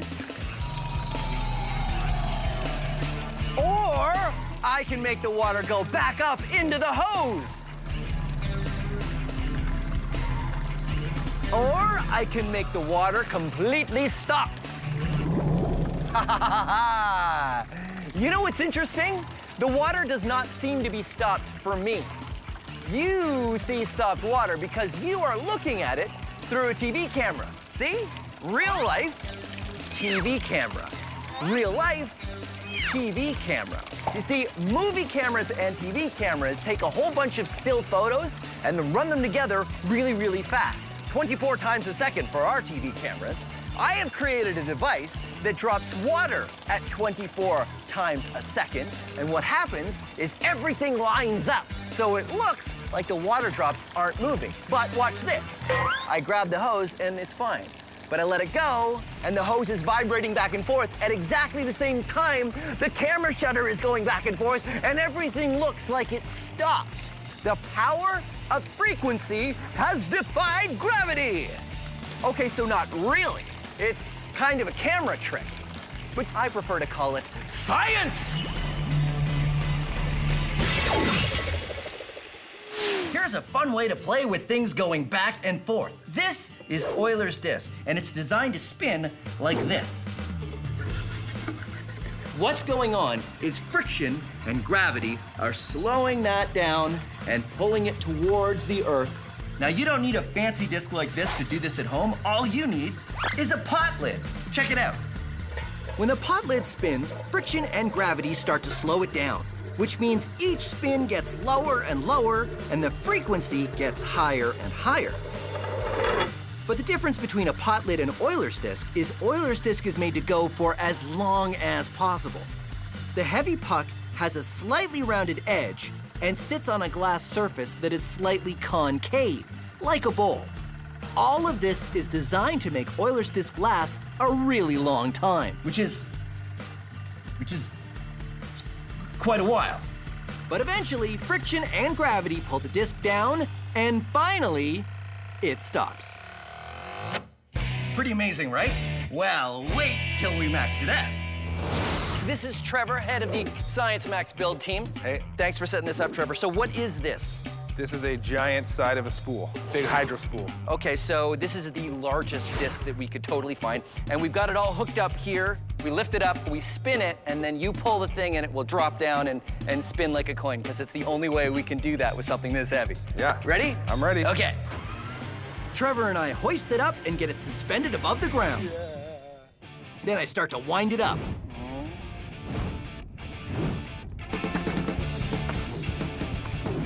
Ready? When it's going fast enough... And go, Trevor! Trevor pulls the release and...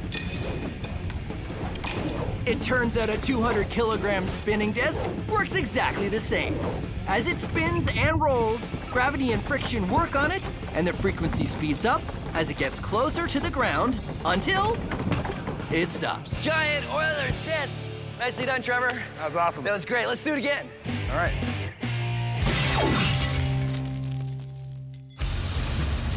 Our Vibrobot was working well, so that means it's time to make it way bigger. We started with a big metal table and added a huge motor, one 20 times as powerful as the last one. Instead of batteries giving us 12 volts of power, we're going to use a plug, which is 10 times more power. We've added an off-center wheel for vibration, bolted the motor to the frame, and added a protective cage all around to prevent anything from flying off. It even has a seat for me to ride. Okay. Okay. You ready? Ready? Here we go. We fire it up, and it's very shaky.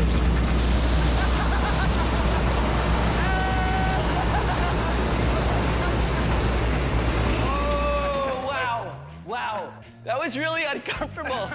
It was like very bangy, even with the seat. Yeah. I'm gonna try standing on it. All right.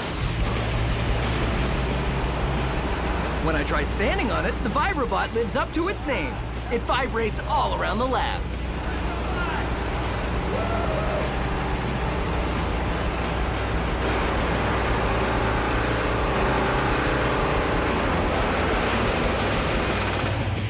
Oh, wow. My legs are numb to the knee. I'm not surprised. Vibrobot! All right. Yeah, that worked really well. That was awesome. I really can't feel my feet right now. And it held together, which is impressive. That's right, the more power and the stronger structure paid off. Yeah, the only thing I regret is not getting a chance to, wait a minute, come with me.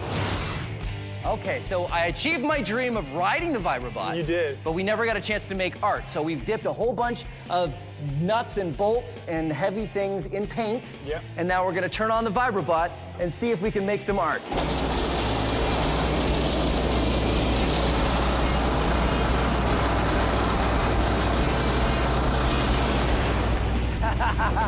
Let's see how it looks. Oh, wow. Ta-da! Vibrobot art.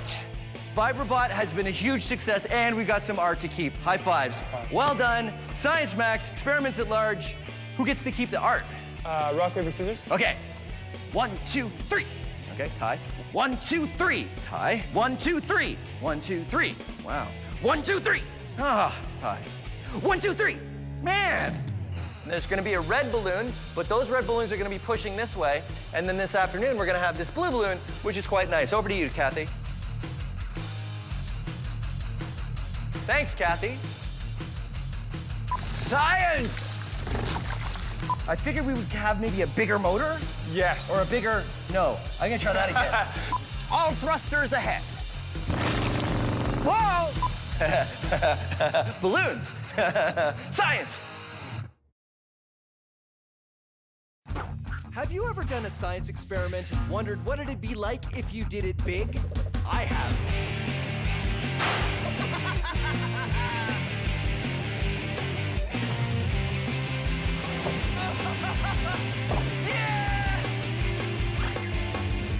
My name is Phil, and I take your everyday science experiments and do them big. This is Science Max, experiments at large. Science Max! What good is science if you can't use it to give you super strength? Well, I try to do just that on this episode of Science Max. Lifting more, rolling more, and a whole lot of running. Simple machines. Today on Science Max, experiments at large.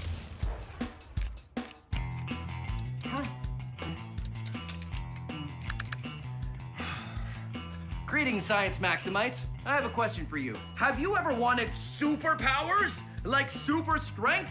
Well, today on Science Max Experiments at Large, I'm gonna give you and myself super strength using the power of science.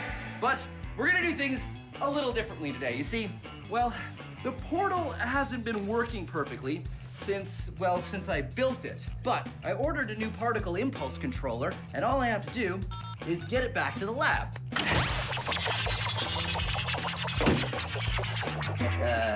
Perfect timing. It looks like the portal is broken. Okay, well, no problem.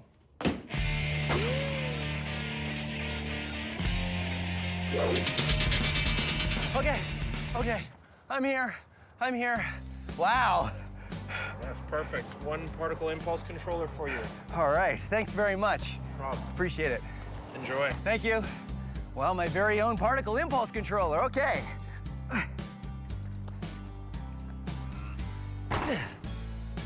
That's as heavy as I thought it was gonna be. All right, Science Maximites, this episode of Science Max Experiments at Large is gonna be a little different because today I'm not gonna have an expert come and help me because I'm gonna move that giant, heavy particle impulse controller all the way across the parking lot and all the way up that loading ramp by myself with nobody's help. How am I gonna move a giant, heavy machine all that way if I can barely even budget? Well, I'm gonna give myself superpowers, super strength with the power of simple machines. And the first machine we're gonna start with is the lever. which I guess I should go back to the lab to tell you about.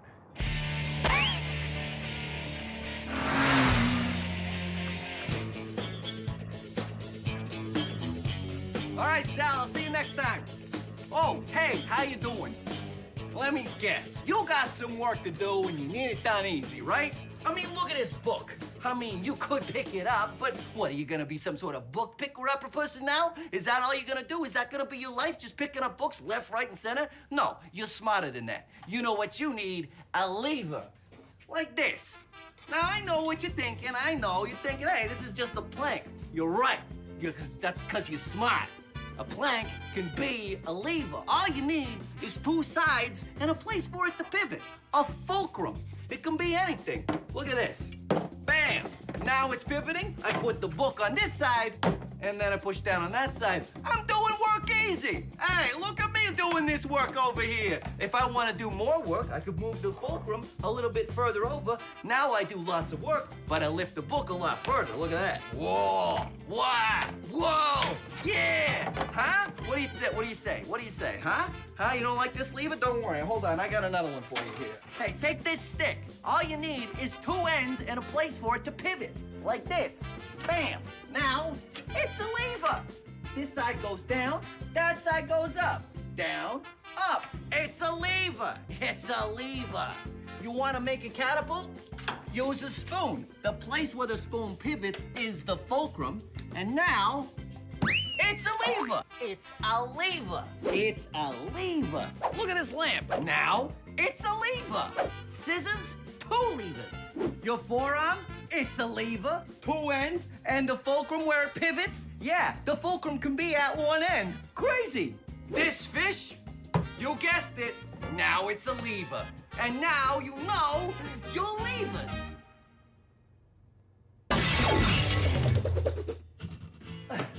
Okay, where were we? Oh yeah, levers.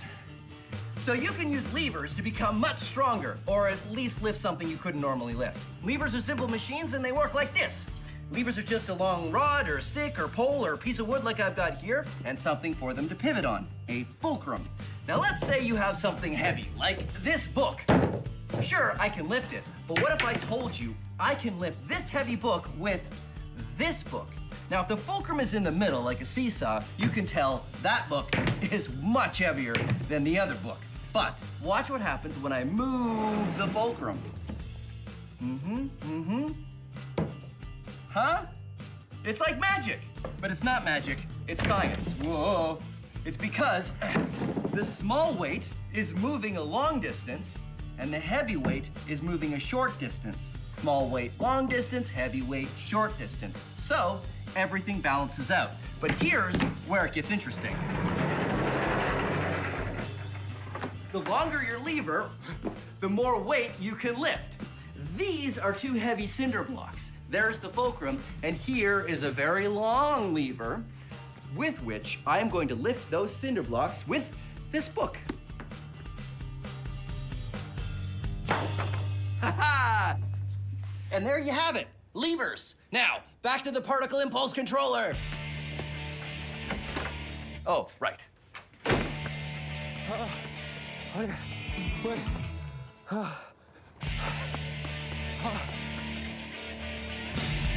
ha ha ha! Lever! Here we go. I got my giant lever. The bigger the lever is, the easier it is to do the work. I need a fulcrum. Just about anything will do for a fulcrum. And put that there. Now the hardest part is getting it on the lever. Okay. All right, hardest part is over. Get the lever up on the fulcrum. And, oh, look at this. No problem, one finger lifting. It suddenly became very easy for me to move this. I guess I need to do more than just lift it though, huh? Because I have to move it all the way. Oh, rollers! Come on, back to the lab.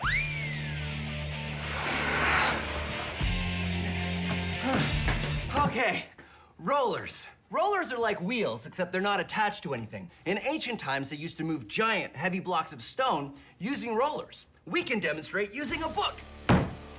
Now get a book, put it on a table, and try to move it across the table. You'll see that it's very difficult. I can't move this book across the table. I can't. Okay, it's not really that hard, but still, it takes effort. But if we get some rollers, I like to use pencil crayons and not pencils, and here's why. Take a closer look. You see, pencils aren't round. They're hexagonal. They have 6 sides, whereas pencil crayons are round. And of course, if you want something to roll, you want something round. So get a bunch of pencil crayons and put them on the table and put the book on the pencil crayons, and you'll see that suddenly moving it is a lot easier. All right, that's rollers. Back I go.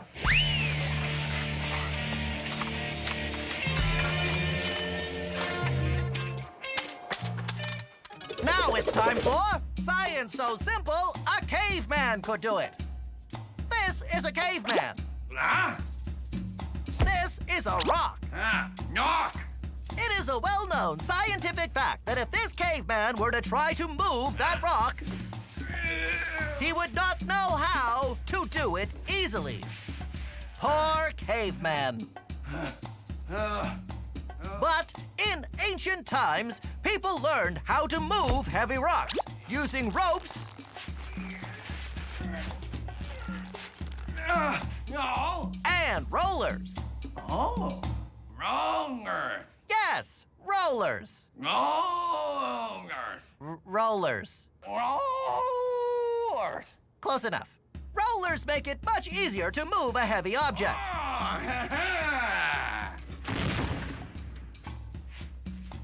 But they aren't perfect.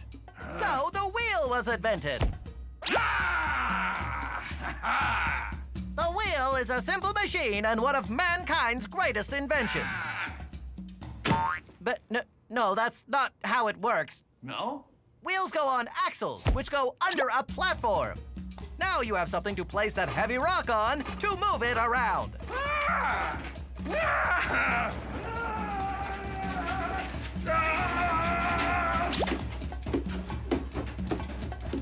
But all these great inventions came after the time of the caveman. Cavemen had to do everything the hard way. Join us next time for more science.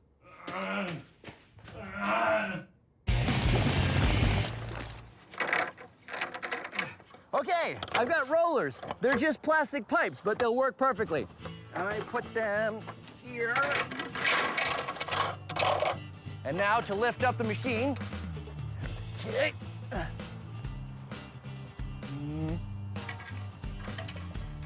Perfect. And so the rollers go underneath like that. And then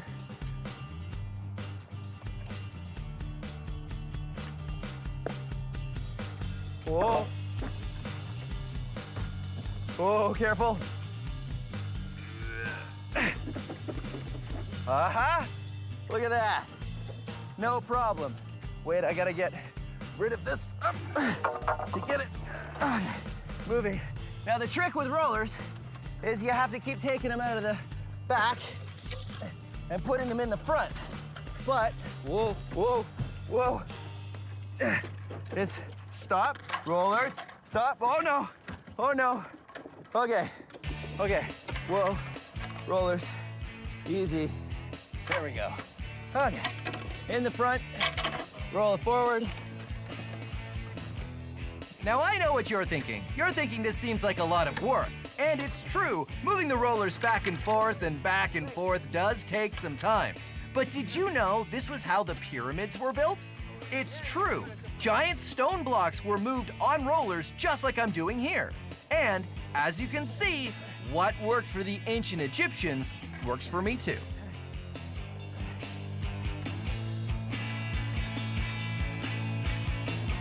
Uh-oh.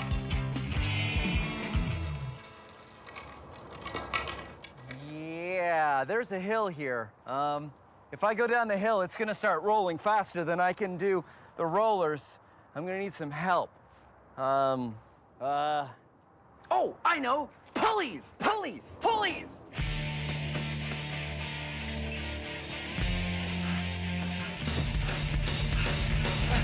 Okay, pulleys. Pulleys are a great way to change the direction of force. I've got a rope going through this pulley and down to a book. So when I pull the rope down, the book goes up. Changing the direction of force can be very helpful, but pulleys can be helpful in another way. Pulleys can let you lift something that you couldn't normally lift. Now the rope goes up and down and up and down and up and down. And the force I need to lift this cinder block is a lot less than if I was just lifting it by myself.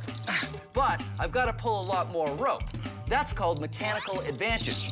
Spreading out the force over a longer pull so you can lift a larger weight. If you use more pulleys, it reduces the amount of force. 1 pulley, same amount. 2 pulleys, half the force. 3 pulleys, 1/3. So I've got 5 pulleys here, which means I only need 1/5 the force to lift this cinder block. So there you go, pulleys. Now back to the, wait a minute. This calls for a mini-max. So how much weight can you lift with pulleys? Well, as much as you want, really. I have 4 pulleys on the bottom and 4 pulleys at the top. That means with 8 pulleys, I only have to lift 1/8 of my weight plus the weight of the chair I'm sitting in. And if I keep pulling, you will see that the chair I'm sitting in is roped to the pulleys. So now we see if I can pull myself up with nothing but pulleys.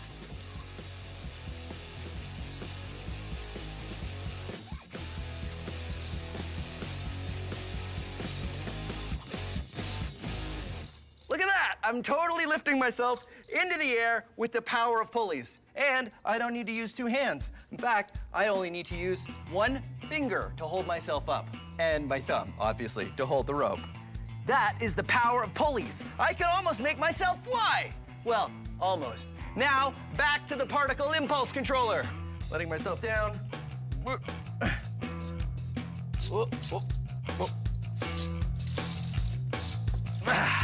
Particle impulse controller. Let's go. Wait.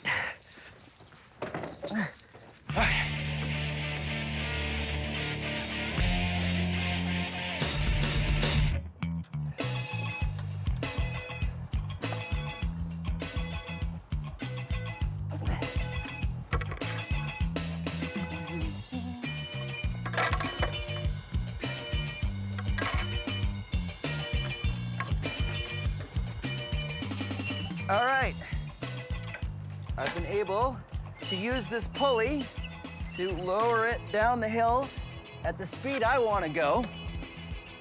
Interestingly, I'm using the pulley not to make it lighter, but to just change the direction of force. And I managed to get it right here at the bottom. Now I've got to get it up onto the loading dock, so I think this is where I need a ramp. Whoa, whoa, oh.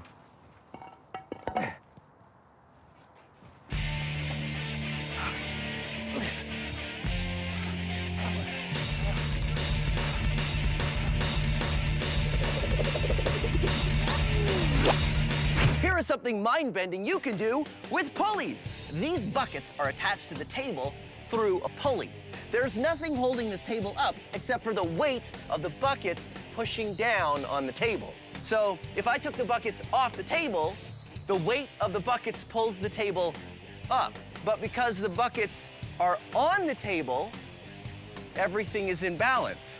Mind-bending, right? Okay, wait, it gets better. If I took a weight and I put it on the table, the weight of the buckets isn't enough to keep the table up.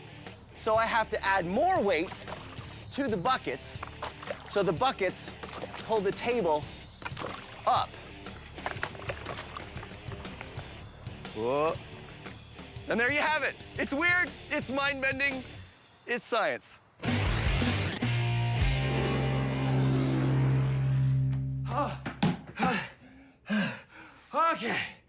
Okay. Ramps. Ramps are a great way to move something up. I will demonstrate using, you guessed it, a book. Let's say I wanted to move this heavy book on top of this stack of books using just this little string. Watch what happens. The string breaks, but if I built a ramp to get the book on top of this stack, and I use the same kind of string, watch what happens this time. You see, the ramp distributes the force, so you use less force to pull the book over the same amount of distance, and I can get it up to the top of the stack of books, and the string doesn't break. So ramps, let's put them into action. Woo.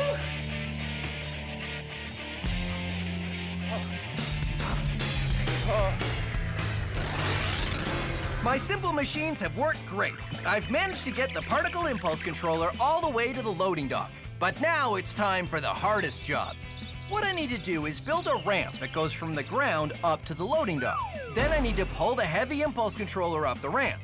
The best way to do that is to use a system of pulleys. I have 3 pulleys on one end and 2 pulleys on the controller. Because I have 5 pulleys working together, I'll only have to lift 1/5 of the weight. The plan is to get it tipped over onto the ramp, then use rollers to help it roll up as I pull on the rope. There's 3 pulleys on that piece of wood over there, and I got 2 pulleys on this piece of wood here. And now, if I pull, and I carefully put the rollers underneath. Careful, careful. Perfect! Okay, now it's on the rollers, and now I can pull it up the ramp. Now I gotta carefully put new rollers underneath as I go. Pull it up the ramp. Roller. I know what you're thinking. It still seems pretty difficult. If only the simple machines could give me longer arms. Well, they can't do that. But what they can do is give me the strength to do this heavy job with no one else around but me. Hopefully that won't be a problem.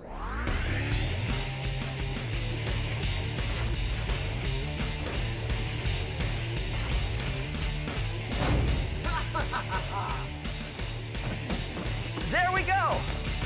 I did it! All the way across the parking lot and up onto the loading dock with the help of levers, rollers, ramps, and pulleys. The hard part's done. Now I just have to get it into the lab. All right, let's see if all that effort was worth it. I think it's working! Well, there you go. Thanks very much for joining me on Science Max Experiments at Large. I think I'm gonna go home because it's been a long day and I could really use the rest. See you next time.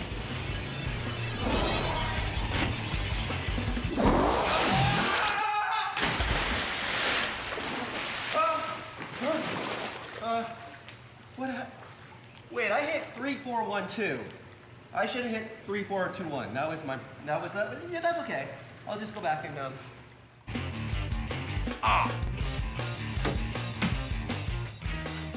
Now, this is a lever. See, it's a catapult and the spoon. It's 2 things in one. I mean, it could also be, it could also be some sort of, like, it's like an eye patch.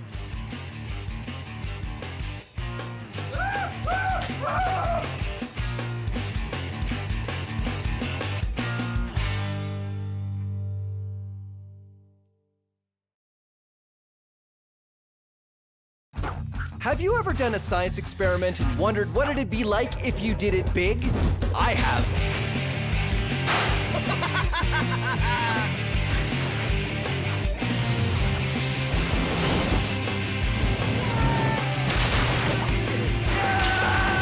My name is Phil, and I take your everyday science experiments and do them big. This is Science Max, Experiments at Large. Science Max! This This episode of Science Max is all about earthquakes. Exciting. How do we build something that won't fall apart when shaken? Plus a lot of other ways to shake things or build things. Science! All on this episode of Science Max Experiments at Large. Greetings, Science Maximites. My name is Phil, and this is Science Max Experiments at Large. Today, we're going to be looking at earthquakes. Earthquakes! Huh. Today, we're going to be looking at how to build something. That was supposed to happen earlier. Today, we're going to be looking at how to build something that stands up to the shaking of an earthquake.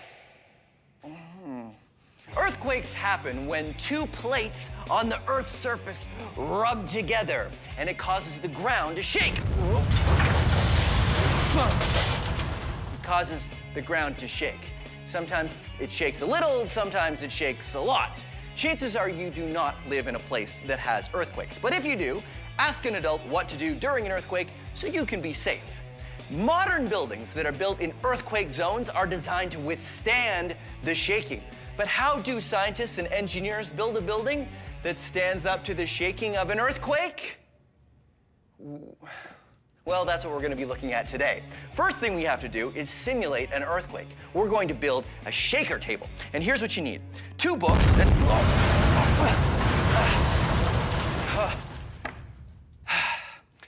2 books, 4 elastic bands, and 4 rubber balls. Oh, wait. Okay. 4 rubber balls. All right, so the first thing you do is actually take your 4 elastic bands and wrap them around your books. Put 1 set on one side, 1 set on the other side, till you have that. Then you take your 4 balls and you stick them in between the books in the middle-ish area. But you don't want to have them too close to the edges. And now 2 at the back. And ta-da! You've made your own shaker table. What are you shaking, you ask? I will show you. You build a tower. Like this one here that I built out of building blocks. So here's what you do. You'll need your base to be securely attached to the shaker table. I use painter's tape because it'll come off again without harming the books. And what I want to find out is just how much shaking this tower can take before it falls apart. Ready? Oh. And there it goes. And when you've done that, what you do is you be a Science Maximite and you design another tower. And you tape it down to your shaker table and see if you can make this tower fall down in an earthquake. And if you built it really well, probably won't. Haha. But you don't have to just use building blocks. There's all kinds of other materials you can use. Check out this building, which is really tall, and you'll see there's a cup at the top, and that's for a baseball. Put it up at the top, and that means there's a weight up there, and then we shake it, and we see what happens. Oh no! Oh, there it goes. So that is what we're going to be doing today on Science Max Experiments at Large. We're going to be making a giant shaker table and putting a giant structure on top and seeing how we design it to make sure it stands up to the shaking of an earthquake. I'm gonna need an expert to help me though. Oh, I know, Anne would be really good at this. Okay, all I need to do is get Anne and we can start. Oh, come on. There it is. All right. Hey, Anne, I feel weird. Why do I feel weird? I think you're a chair. Well, that's not good. Hold on a second. Am I good? Okay. Hi, Anne. Good to see you. Here's your lab coat. Thank you. So you're from Let's Talk Science, right? I am. All about science education, just like us. Today, I need your help to max out our earthquake table. This is the table This looks part, great. obviously, but this is a tower I've made out of popsicle sticks. So in order to max it out, I've already built a large shaker table. Come on. This is my large shaker table. So it's got basketballs underneath as the 4 balls, but it works exactly the same. Whoa. Okay, so what kind of tower should we make for the shaker table? If we want something tall, then we'll reinforce it a couple spots. But the true test, it's got to have some sort of weight on top so that it will mimic the weight that would be on a real tower. Right, so maybe I could get a plastic bin and I'll just put some sandbags for weight inside. That would be perfect. And then balls, so that when it falls over, the balls will go everywhere. That would be perfect. Okay, great. Shake off. I don't know. I think we should just get off. Another thing that happens during an earthquake is soil liquefaction. Liquefaction means something turns to liquid. In this case, the very ground you might be standing on. Here's how you can experiment with soil liquefaction. All you need is a plastic container and some water, not very much, barely enough to cover the bottom of the container, because what you're gonna put in next is sand. And you wanna put it in there and spread it around. Just add enough sand so it just starts to turn dry on the very last layer. So here is a house that I'm going to put on top. And now I will simulate an earthquake. The water rises up and it sort of turns to liquid. Soil liquefaction. And heavy things like houses and cars, they tend to sink like that. And then the soil rehardens and everybody's houses are stuck in the mud. Now, let's max it out. This is a giant tub of sand and water, and this is a vibrating platform that will simulate an earthquake. Now, as you can see, this sand is totally solid. I can jump all around on this sand, no problem. But when I turn on the vibrating table and simulate an earthquake, things will change.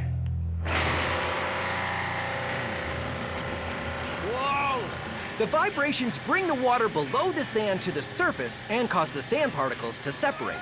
What was solid now turns to liquid in my simulated earthquake, and I start to sink. I'm up to my shins!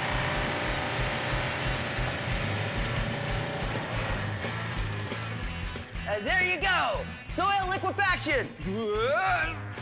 Hey, look at that. It's totally solid. Woo-hoo-hoo! Soil liquefaction! I'm totally... Uh-oh. You know what I realized? When it stops vibrating, it really becomes solid again, and it's very tough to... Well, there you go. Soil liquefaction. I'm really kind of stuck in here. So Ann and I have made a large shaker table. Now it's just a matter of designing a building. We use lumber and cut it up, use screws to attach it all together, put a platform on top for a weight, and attach it securely to our shaker table. The building is super simple, just 4 corners and a few planks around the outside. No structure in the middle. And finally, the big heavy weight on the top. There. We attach a pole to the shaker table so we can shake from a safe distance and try it out. Okay, very slow. Forward. Let's see how much shaking it can stand with our shakeometer. That seems to be okay. Kidding. Oh no.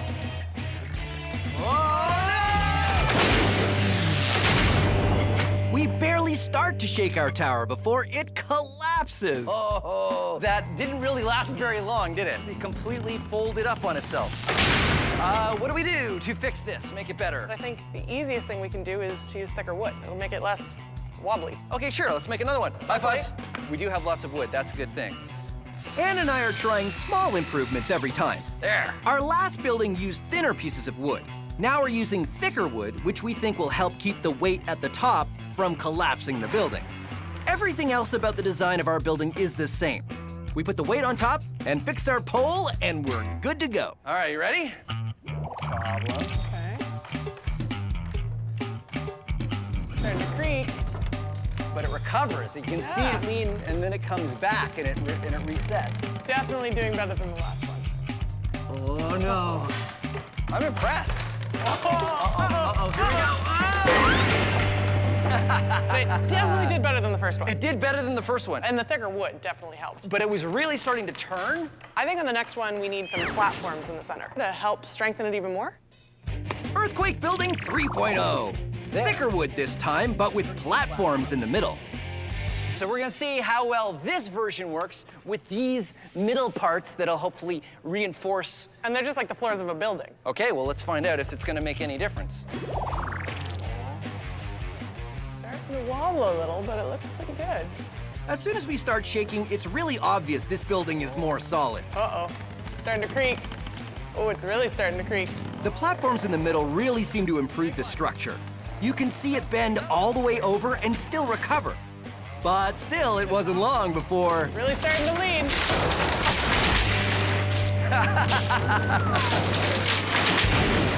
Wow, the extra pieces really kind of made it more impressive. It definitely lasted a lot longer than the other two. It did, but here's what I'm wondering. Are we going in the wrong direction? What do you mean? Well, because if it's really solid, it resists the change. Okay, I see where you're going with this. So if we make it flexible, it can resist the shaking of an earthquake. I think it's worth a shot. Yeah, okay, let's do it.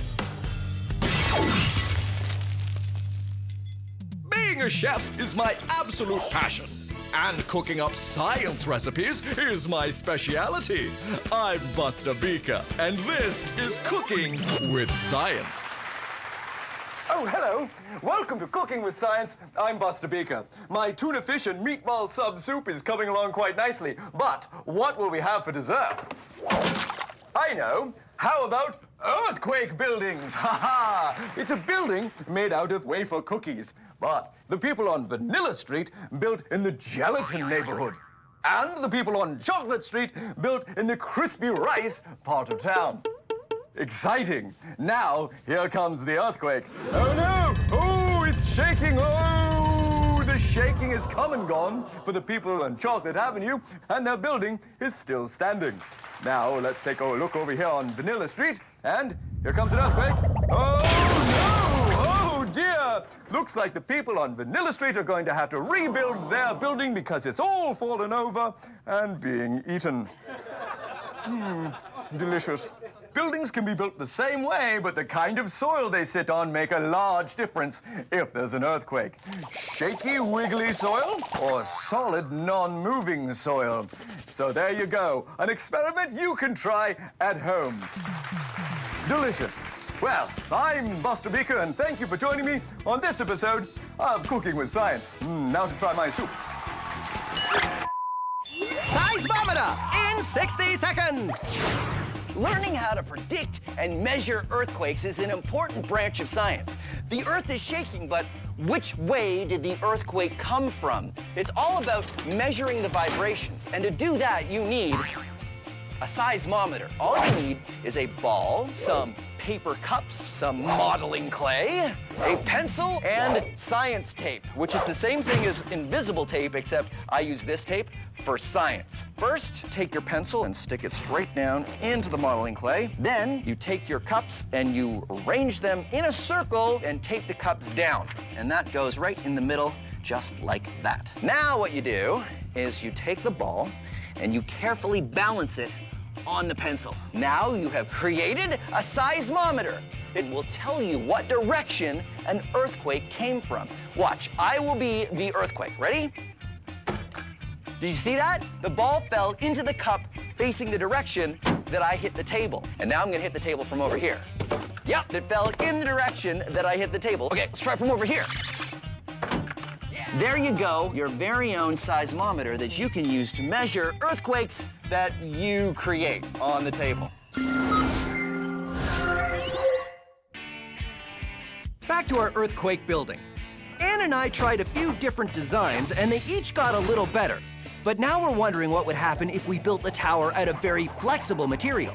We used some plastic tubing and attached the wood with bungee cords, which are like big elastics. Wow, okay, so looks good. So let's test it. Okay. And sure enough, when we start shaking it, the tower holds up to as much shaking as we can give it. Wait. What? Aren't we missing something? Oh, yeah, we're missing the weight at the top. Of course. So I think we need to try it again. So we add the weight to the top, and then everything changes. Oh, no. Look at it twist. Oh, dear. It's twisted. A flexible tower is great until you try to put a weight at the top. And then it just seems really unstable. There it Whoa! Look at that.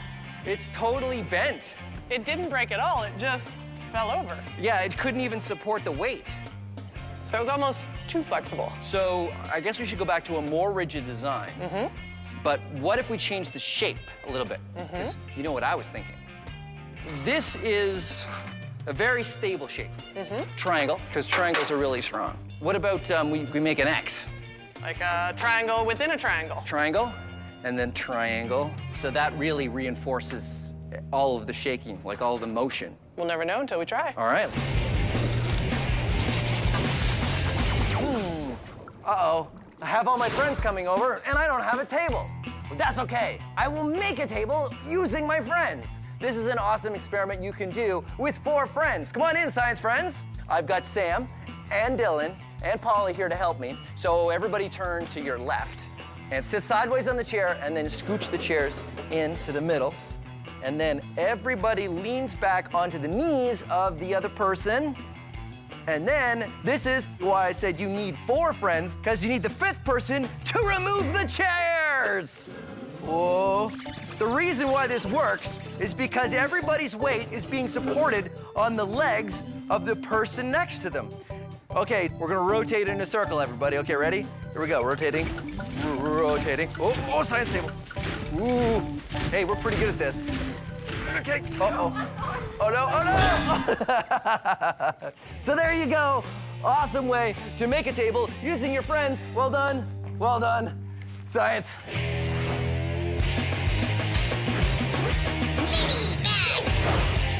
Here's an experiment you can do to impress the adults in your house. You need 3 glasses, all of equal height, and 3 knives, not sharp knives, the dull knives you use, maybe the ones you use at dinner time. Take your 3 knives and put them in a triangle, all equally spaced out. Then move the knives together to make a little triangle, all right, like that. Then what you want to do is you want to carefully arrange the knives so each knife is going above one knife and below another knife. So there we go. Then you want to take this careful pattern that you created and you want to put it on top of your 3 glasses. One where each handle of the knives are going to be. And if you place it carefully and you've done the over-unders correctly, it will stay up. Pretty amazing. The knives support their own weight. But they don't just support their own weight, they can support a lot more weight too. Pretty amazing, right? This is a great experiment. It's also something really interesting that we can max out. Come on.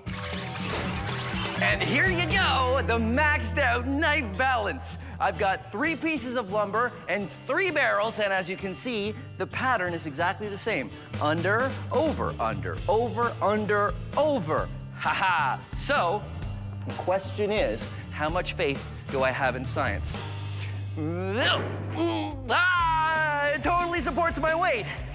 I know it's going to work because I know that a 2x4, which is the kind of lumber I'm using, can hold up my weight. So that means the structure can support me. Science! You know what the cool thing is? The cool thing is that even though it's holding me up, each one of these pieces of wood is only up because it's supported by the others. You pull one out and it all falls apart.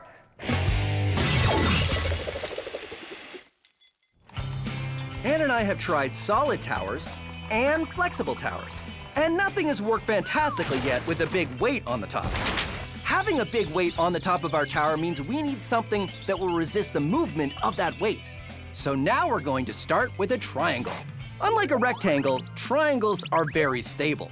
A wider base keeps the structure from swaying too much. And cross braces in the middle mean that there are other triangles within our triangle, all the better to resist movement. Thank you. After Ann and I built our tower, we added the weight to the top, secured it to the base, and tried it out. Okay, here we go. Ooh. Looking good. No problem. It's not twisting. It's not even leaning. Not even creaking. No, it looks really good. Wow, this one is really solid. As you can see, this tower is way more solid than our square tower or the flexible tower. Okay, look at that. Like, if that's not an earthquake, I don't know what is. Look at that. Look at the way the ground is moving. I don't know if we can shake it much more than this. Faster. Our triangular tower is up past a level of shaking that made the other towers collapse. Now it's time to max out the shaking. There's only one level of shaking that we can do above this. What's that? We shake from either side. We give it all we have. The floor was bouncing from side to side, the tower was tilting and was totally solid. It's still holding strong. In fact, Anne and I wore out before the building showed any signs of falling over. I think we've done it. Nice. Yeah. Nice. Science Max experiments at large earthquake-proof building. I mean, come on. That was impressive. I like it. Here is an invisible tower. Huh? I escaped. I'm just preparing my... I forgot my line. Hello. Just gonna add some more salt to the soup. Delicious. Well, humans have been figuring out ways to figure out just that. I said figure out twice. I'm gonna start again. Okay. English is not my first language. I guess those are staying in there.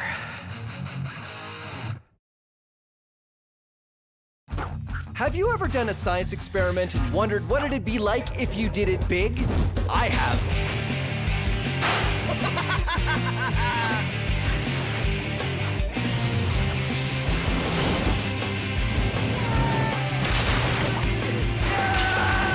My name is Phil, and I take your everyday science experiments and do them big.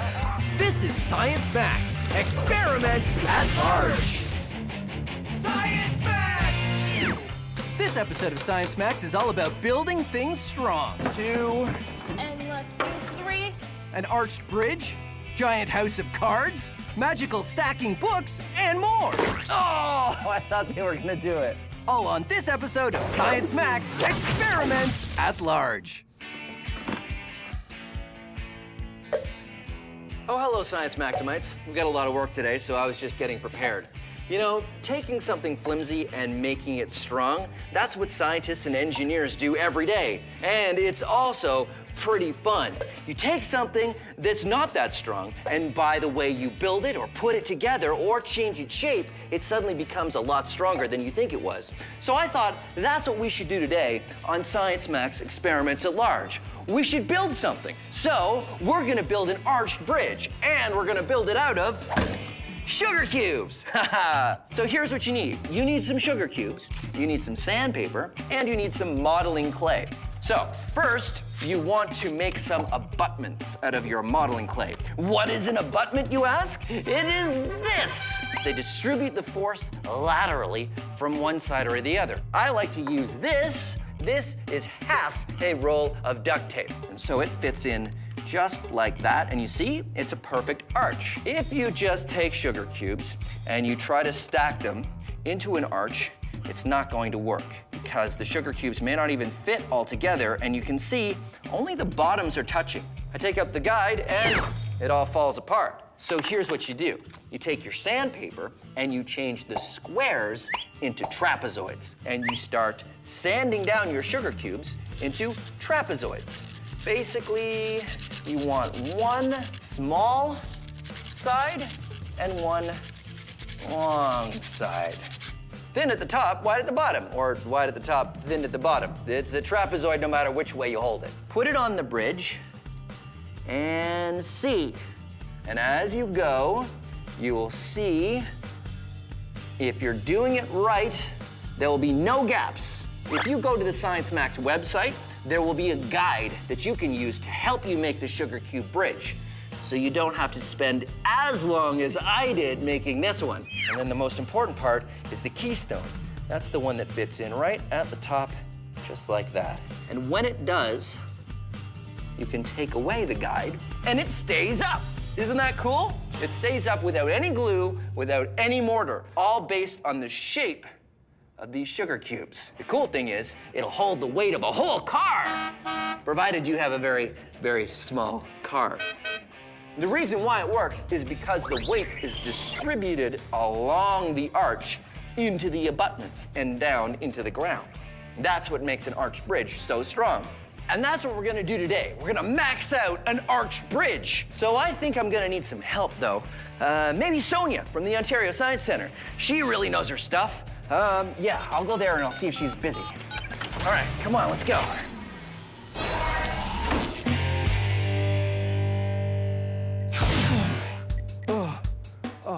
Hey, Sonia. Hey, Phil, how's it going? It's going good. I was wondering if you could give me a hand with something.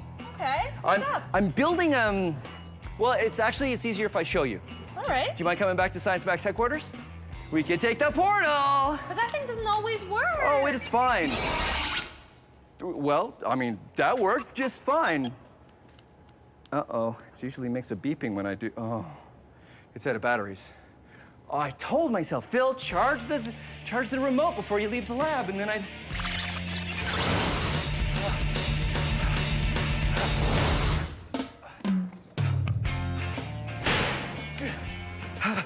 Where have you been? Breathe. The remote ran out of batteries, so I had to run the last 3 kilometers. It's all right. Because You made it. Long story. So the Sugar Cube Bridge, you had a chance to look at it, right? This works on any scale, right? It should, no matter what size arch, it should be the same, right? Definitely. Good, because what I want to do is use these abutments, but go to these abutments.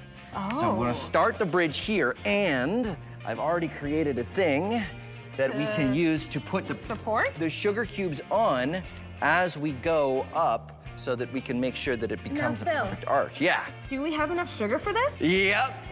I got tons of sugar.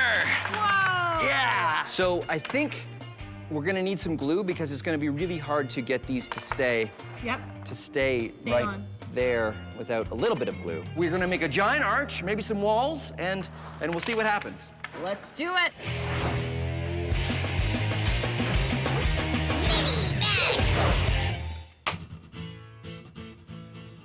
Oops. An egg. Now you might think of eggs as kind of flimsy, and they do break pretty easily, but eggs are actually stronger than you think. It's because they're, well, egg-shaped. You see, the top of the egg is like a little bit of an arch, and the bottom of the egg is also like an arch. And arches distribute the weight, just like they do in a bridge. Here's how you can experiment with how strong eggs are. First, you want to get a pair of gloves to protect your hands from the shell, just in case anything goes wrong. You should also tell an adult that you're doing this experiment because if it does go wrong, you're gonna have some mess to explain. And also, you should probably put on some safety glasses. Now, here's what you do. Take your egg and carefully put it in your palm just like that. And put it against your other palm, and you're gonna push in directly on either side of the egg. Start pushing harder and harder. You can even lace your fingers and press even harder. And if you do it right, the egg won't break. Pretty amazing, right? So, just how much weight does an egg hold? Can one egg support my entire weight? Let's find out. I'm gonna lift my weight up like this and lower myself down. And no, cannot hold my weight. Can my weight be supported by 2 eggs? Oh, nope. Phil's weight, 4 eggs.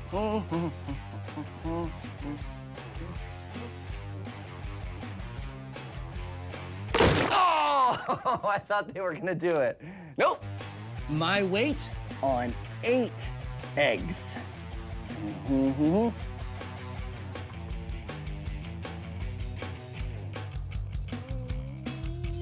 Huh? My weight can be supported by just 8 eggs. Science! Whoa, careful. Sonia and I are on a quest to make a maxed out sugar cube bridge. The reason why an arch works is because the weight, or the load, of whatever's on top of the bridge is carried outward along the curve of the arch to the abutments at each end. which carry the load and keep the ends of the bridge from spreading out. No matter what you build your bridge out of, sugar or stone, the science stays the same. Sonia and I are building a much larger bridge out of sugar cubes. We're using glue to help the sugar cubes stay together, just like stone bridges use mortar. And when we're finished, it was pretty impressive. A massive sugar cube bridge, right? High fives for that. The moment of truth comes when we take out the support and... Yeah! It works! Okay.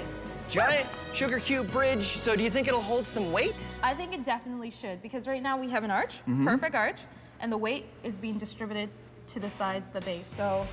So that's what it's for, right? We can put weight on there? We can definitely put some weight. One to start? Let's start off with one. Okay. And let's see how it goes. All right. Here we go. All right. Yeah, one book, yeah! All right, sugar cube bridge. One book. 2 books.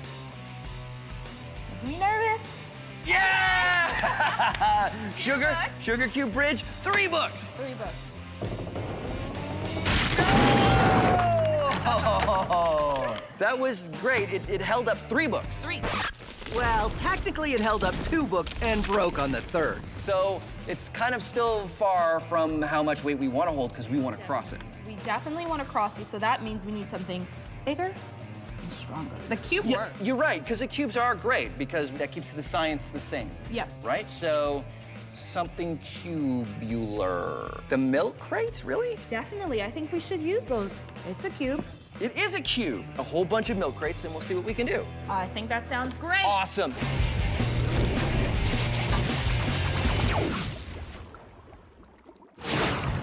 Whoa.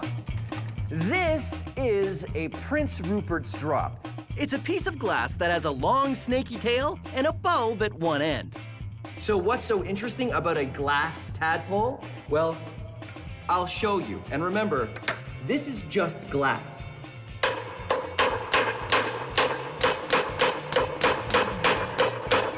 Oh, Prince Rupert's drops are very strong, almost as strong as steel.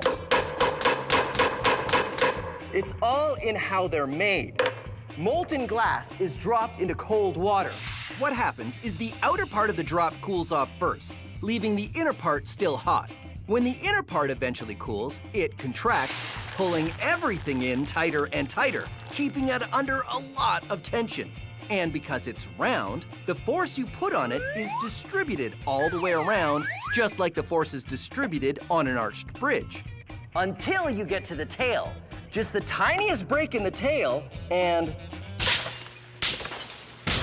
it explodes. All that energy is released in a chain reaction. Why it's so strong you can hammer on one end, but explodes when you break the other, puzzled scientists for centuries. But now we know it's all in how it's made. The Wizard Academy.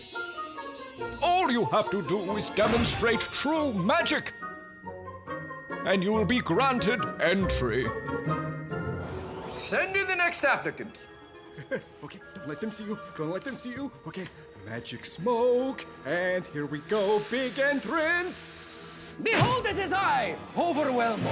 You again. I only have to demonstrate magic one time, and you have to let me into the Wizard Academy. And last time does not count. So prepare for your mind to be boggled and your eyes to also be boggled, because I shall do a trick. I will just get to it. Here is a book, behold! And now, feast your stupefaction as I produce another book, ha-ha! And then 2 or 3 more times, behold, that's good. Behold! And now, look upon the wonderment as I stack these books on top of each other, like this. And now, feast more stupefaction as I cleverly move the books off the table. And now comes the magic word. Now, I say the magic word. The magic word! And behold, the book is levitating. It is completely off the table. I have done it. Magic! No. No? Not magic, that's science. But the book is levitating. No. Look at its It's not even touching the table. No, it's being supported by the books below because of the center of mass. Preposterous. I'm afraid it's very posterous. Each book is balanced on the one below in a way that the center of mass is behind the edge of the book below. And the entire stack's center of mass is behind the edge of the table. So it may look like magic, but it's science. So... I can't get into the Wizard Academy? No, I'm afraid not. Aye, good. Alakazam! You will rule the day that Overwhelmo did not. I will return, and then you will see. Oh, ow. Sonia and I made a large bridge out of sugar cubes, and it didn't hold much weight. So now we're going to try making another arch bridge, but instead of sugar cubes, we're going to use milk crates. There we go.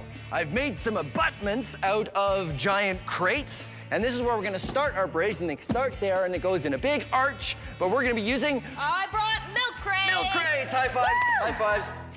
So we start our bridge. This is a straight line, it's not an arch. It's not an arch. But it's clear we have a problem. Okay, ready? That didn't work, Phil. It's like we're back to the beginning again. This is like two straight lines. We got two straight lines, it's yep. like a triangle. We need an arch, so we're gonna need a support. Sonia and I build a support to help us make a curve the milk crates can follow. But after we finish stacking, there's a problem. It doesn't look very solid. Yeah, it doesn't, does it? Here. Oh, yeah. Because there's a gap at the top of all of them. Look, that one, there's a gap. There's a gap there. There's a big a one gap here. there. It's Well, I not mean, making our bridge very solid. There's only one way to find out for sure. You can try it. Is to pull this out and see if it stands up. Let's do it. Okay. So, didn't stay up. Didn't stay up. Okay. That's all right, though. I'm not sure why it isn't staying up. Like, the sugar cubes were cubes. That's a cube. Milk crates are cubes. But we did change the shape of the cube. Oh, yeah! If you remember, when I first built my sugar cube bridge, it didn't work with cubes. You have to sand the cubes down to make them into trapezoids. You can't build a perfect arch out of cubes. So they were wider here and then narrower there so that they had... Oh, so that's the problem. Yep. So I could, like, cut it? I could cut it. I could cut it. You could. I could cut it. That's gonna take a long time, though. If we cut the milk crates into trapezoids, everything will work, right? Right? We take a milk crate and with the right safety gear, we cut it so we can reshape it into a trapezoid. Good. And it works. But it's gonna take a long time, isn't it? Definitely. So how about this? I have an idea. So remember when we did the experiments and we had lots of V gaps? Yeah? How about we put some wooden wedges into those gaps to make it one secure structure? So it was sitting like this. Exactly. So what we're gonna do is insert wooden pieces right here, so we'll fill those gaps. I get and we'll it. make it one secure structure. Instead of cutting all of our milk crates, we can keep the milk crates. Yep. And they can be solid, and we just add to it rather than take away. Taken away, exactly. That is a smart idea. Okay, let's make some wedges. All right.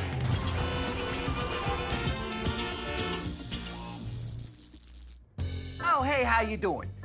Let me guess, you want to build a strong structure, something that'll stand the test of time. Well, you know you gotta use the right kind of shapes. Look at this, a square. Now, squares have gotta be strong, right?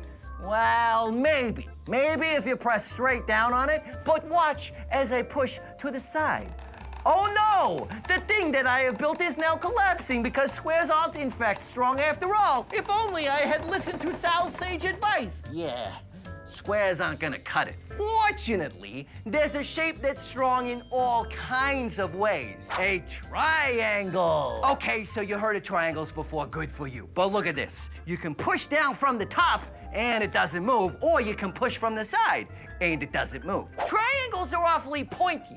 How do I build with them? Observe! Ha-ha! Triangle here, triangle there, platform on top. And watch. No matter how I try to shift it, it stays solid. And check this out. Triangle here, second triangle there, And a third triangle shape here. That's like 3 triangles for the price of 2, huh? That's a good deal. So there you have it. The triangle, one of the greatest shapes to build with.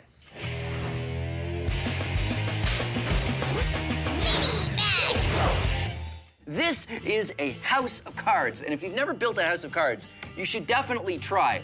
Try, because it's not easy. What you need to do is you need to make triangles with the cards. If you do it just right, they'll stay up. Then you take another pair of cards, like that. You take another card, and you put it on top. And it stays up. Keep on building by making triangles and putting another card across the top like a roof. Then, when you're ready, you can start to make a second layer. It takes a lot of patience to make a house of cards. But with enough patience and really steady hands, you might be able to finish it. There we go. A house of cards. Now, let's max it out. Shh, backing away slowly. Backing away slowly. To build our maxed out card house, the Science Max build team and I used large pieces of foam insulation, which were super light and easy to work with. Once we set up the first layer, we needed to bring in a scissor lift so we could keep building the next layers. By the time we got to the top, our card house was 10 meters tall. Yeah! Giant house of cards! And now that I've built a giant house of cards, what do I do with it? I knock it down.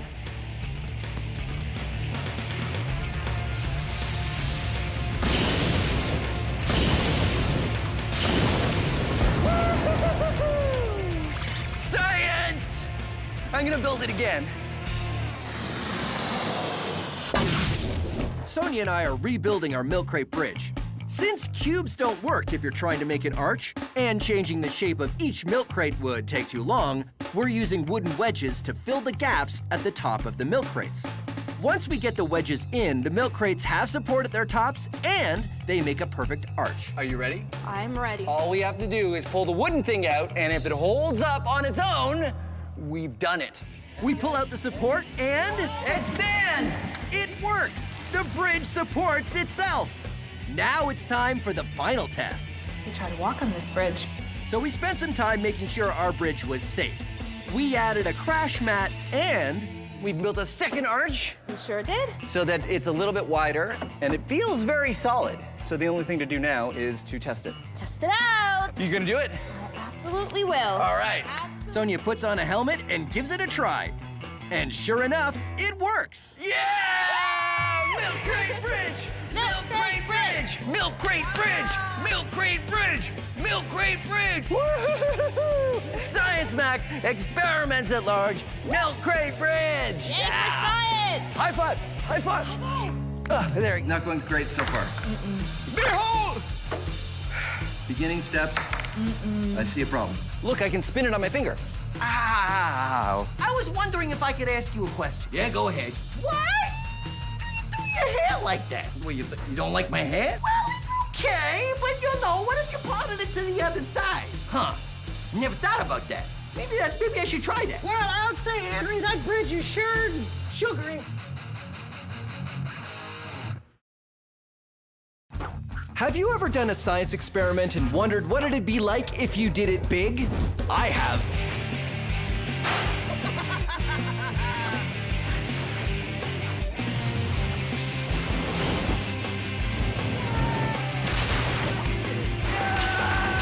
My name is Phil, and I take your everyday science experiments and do them big.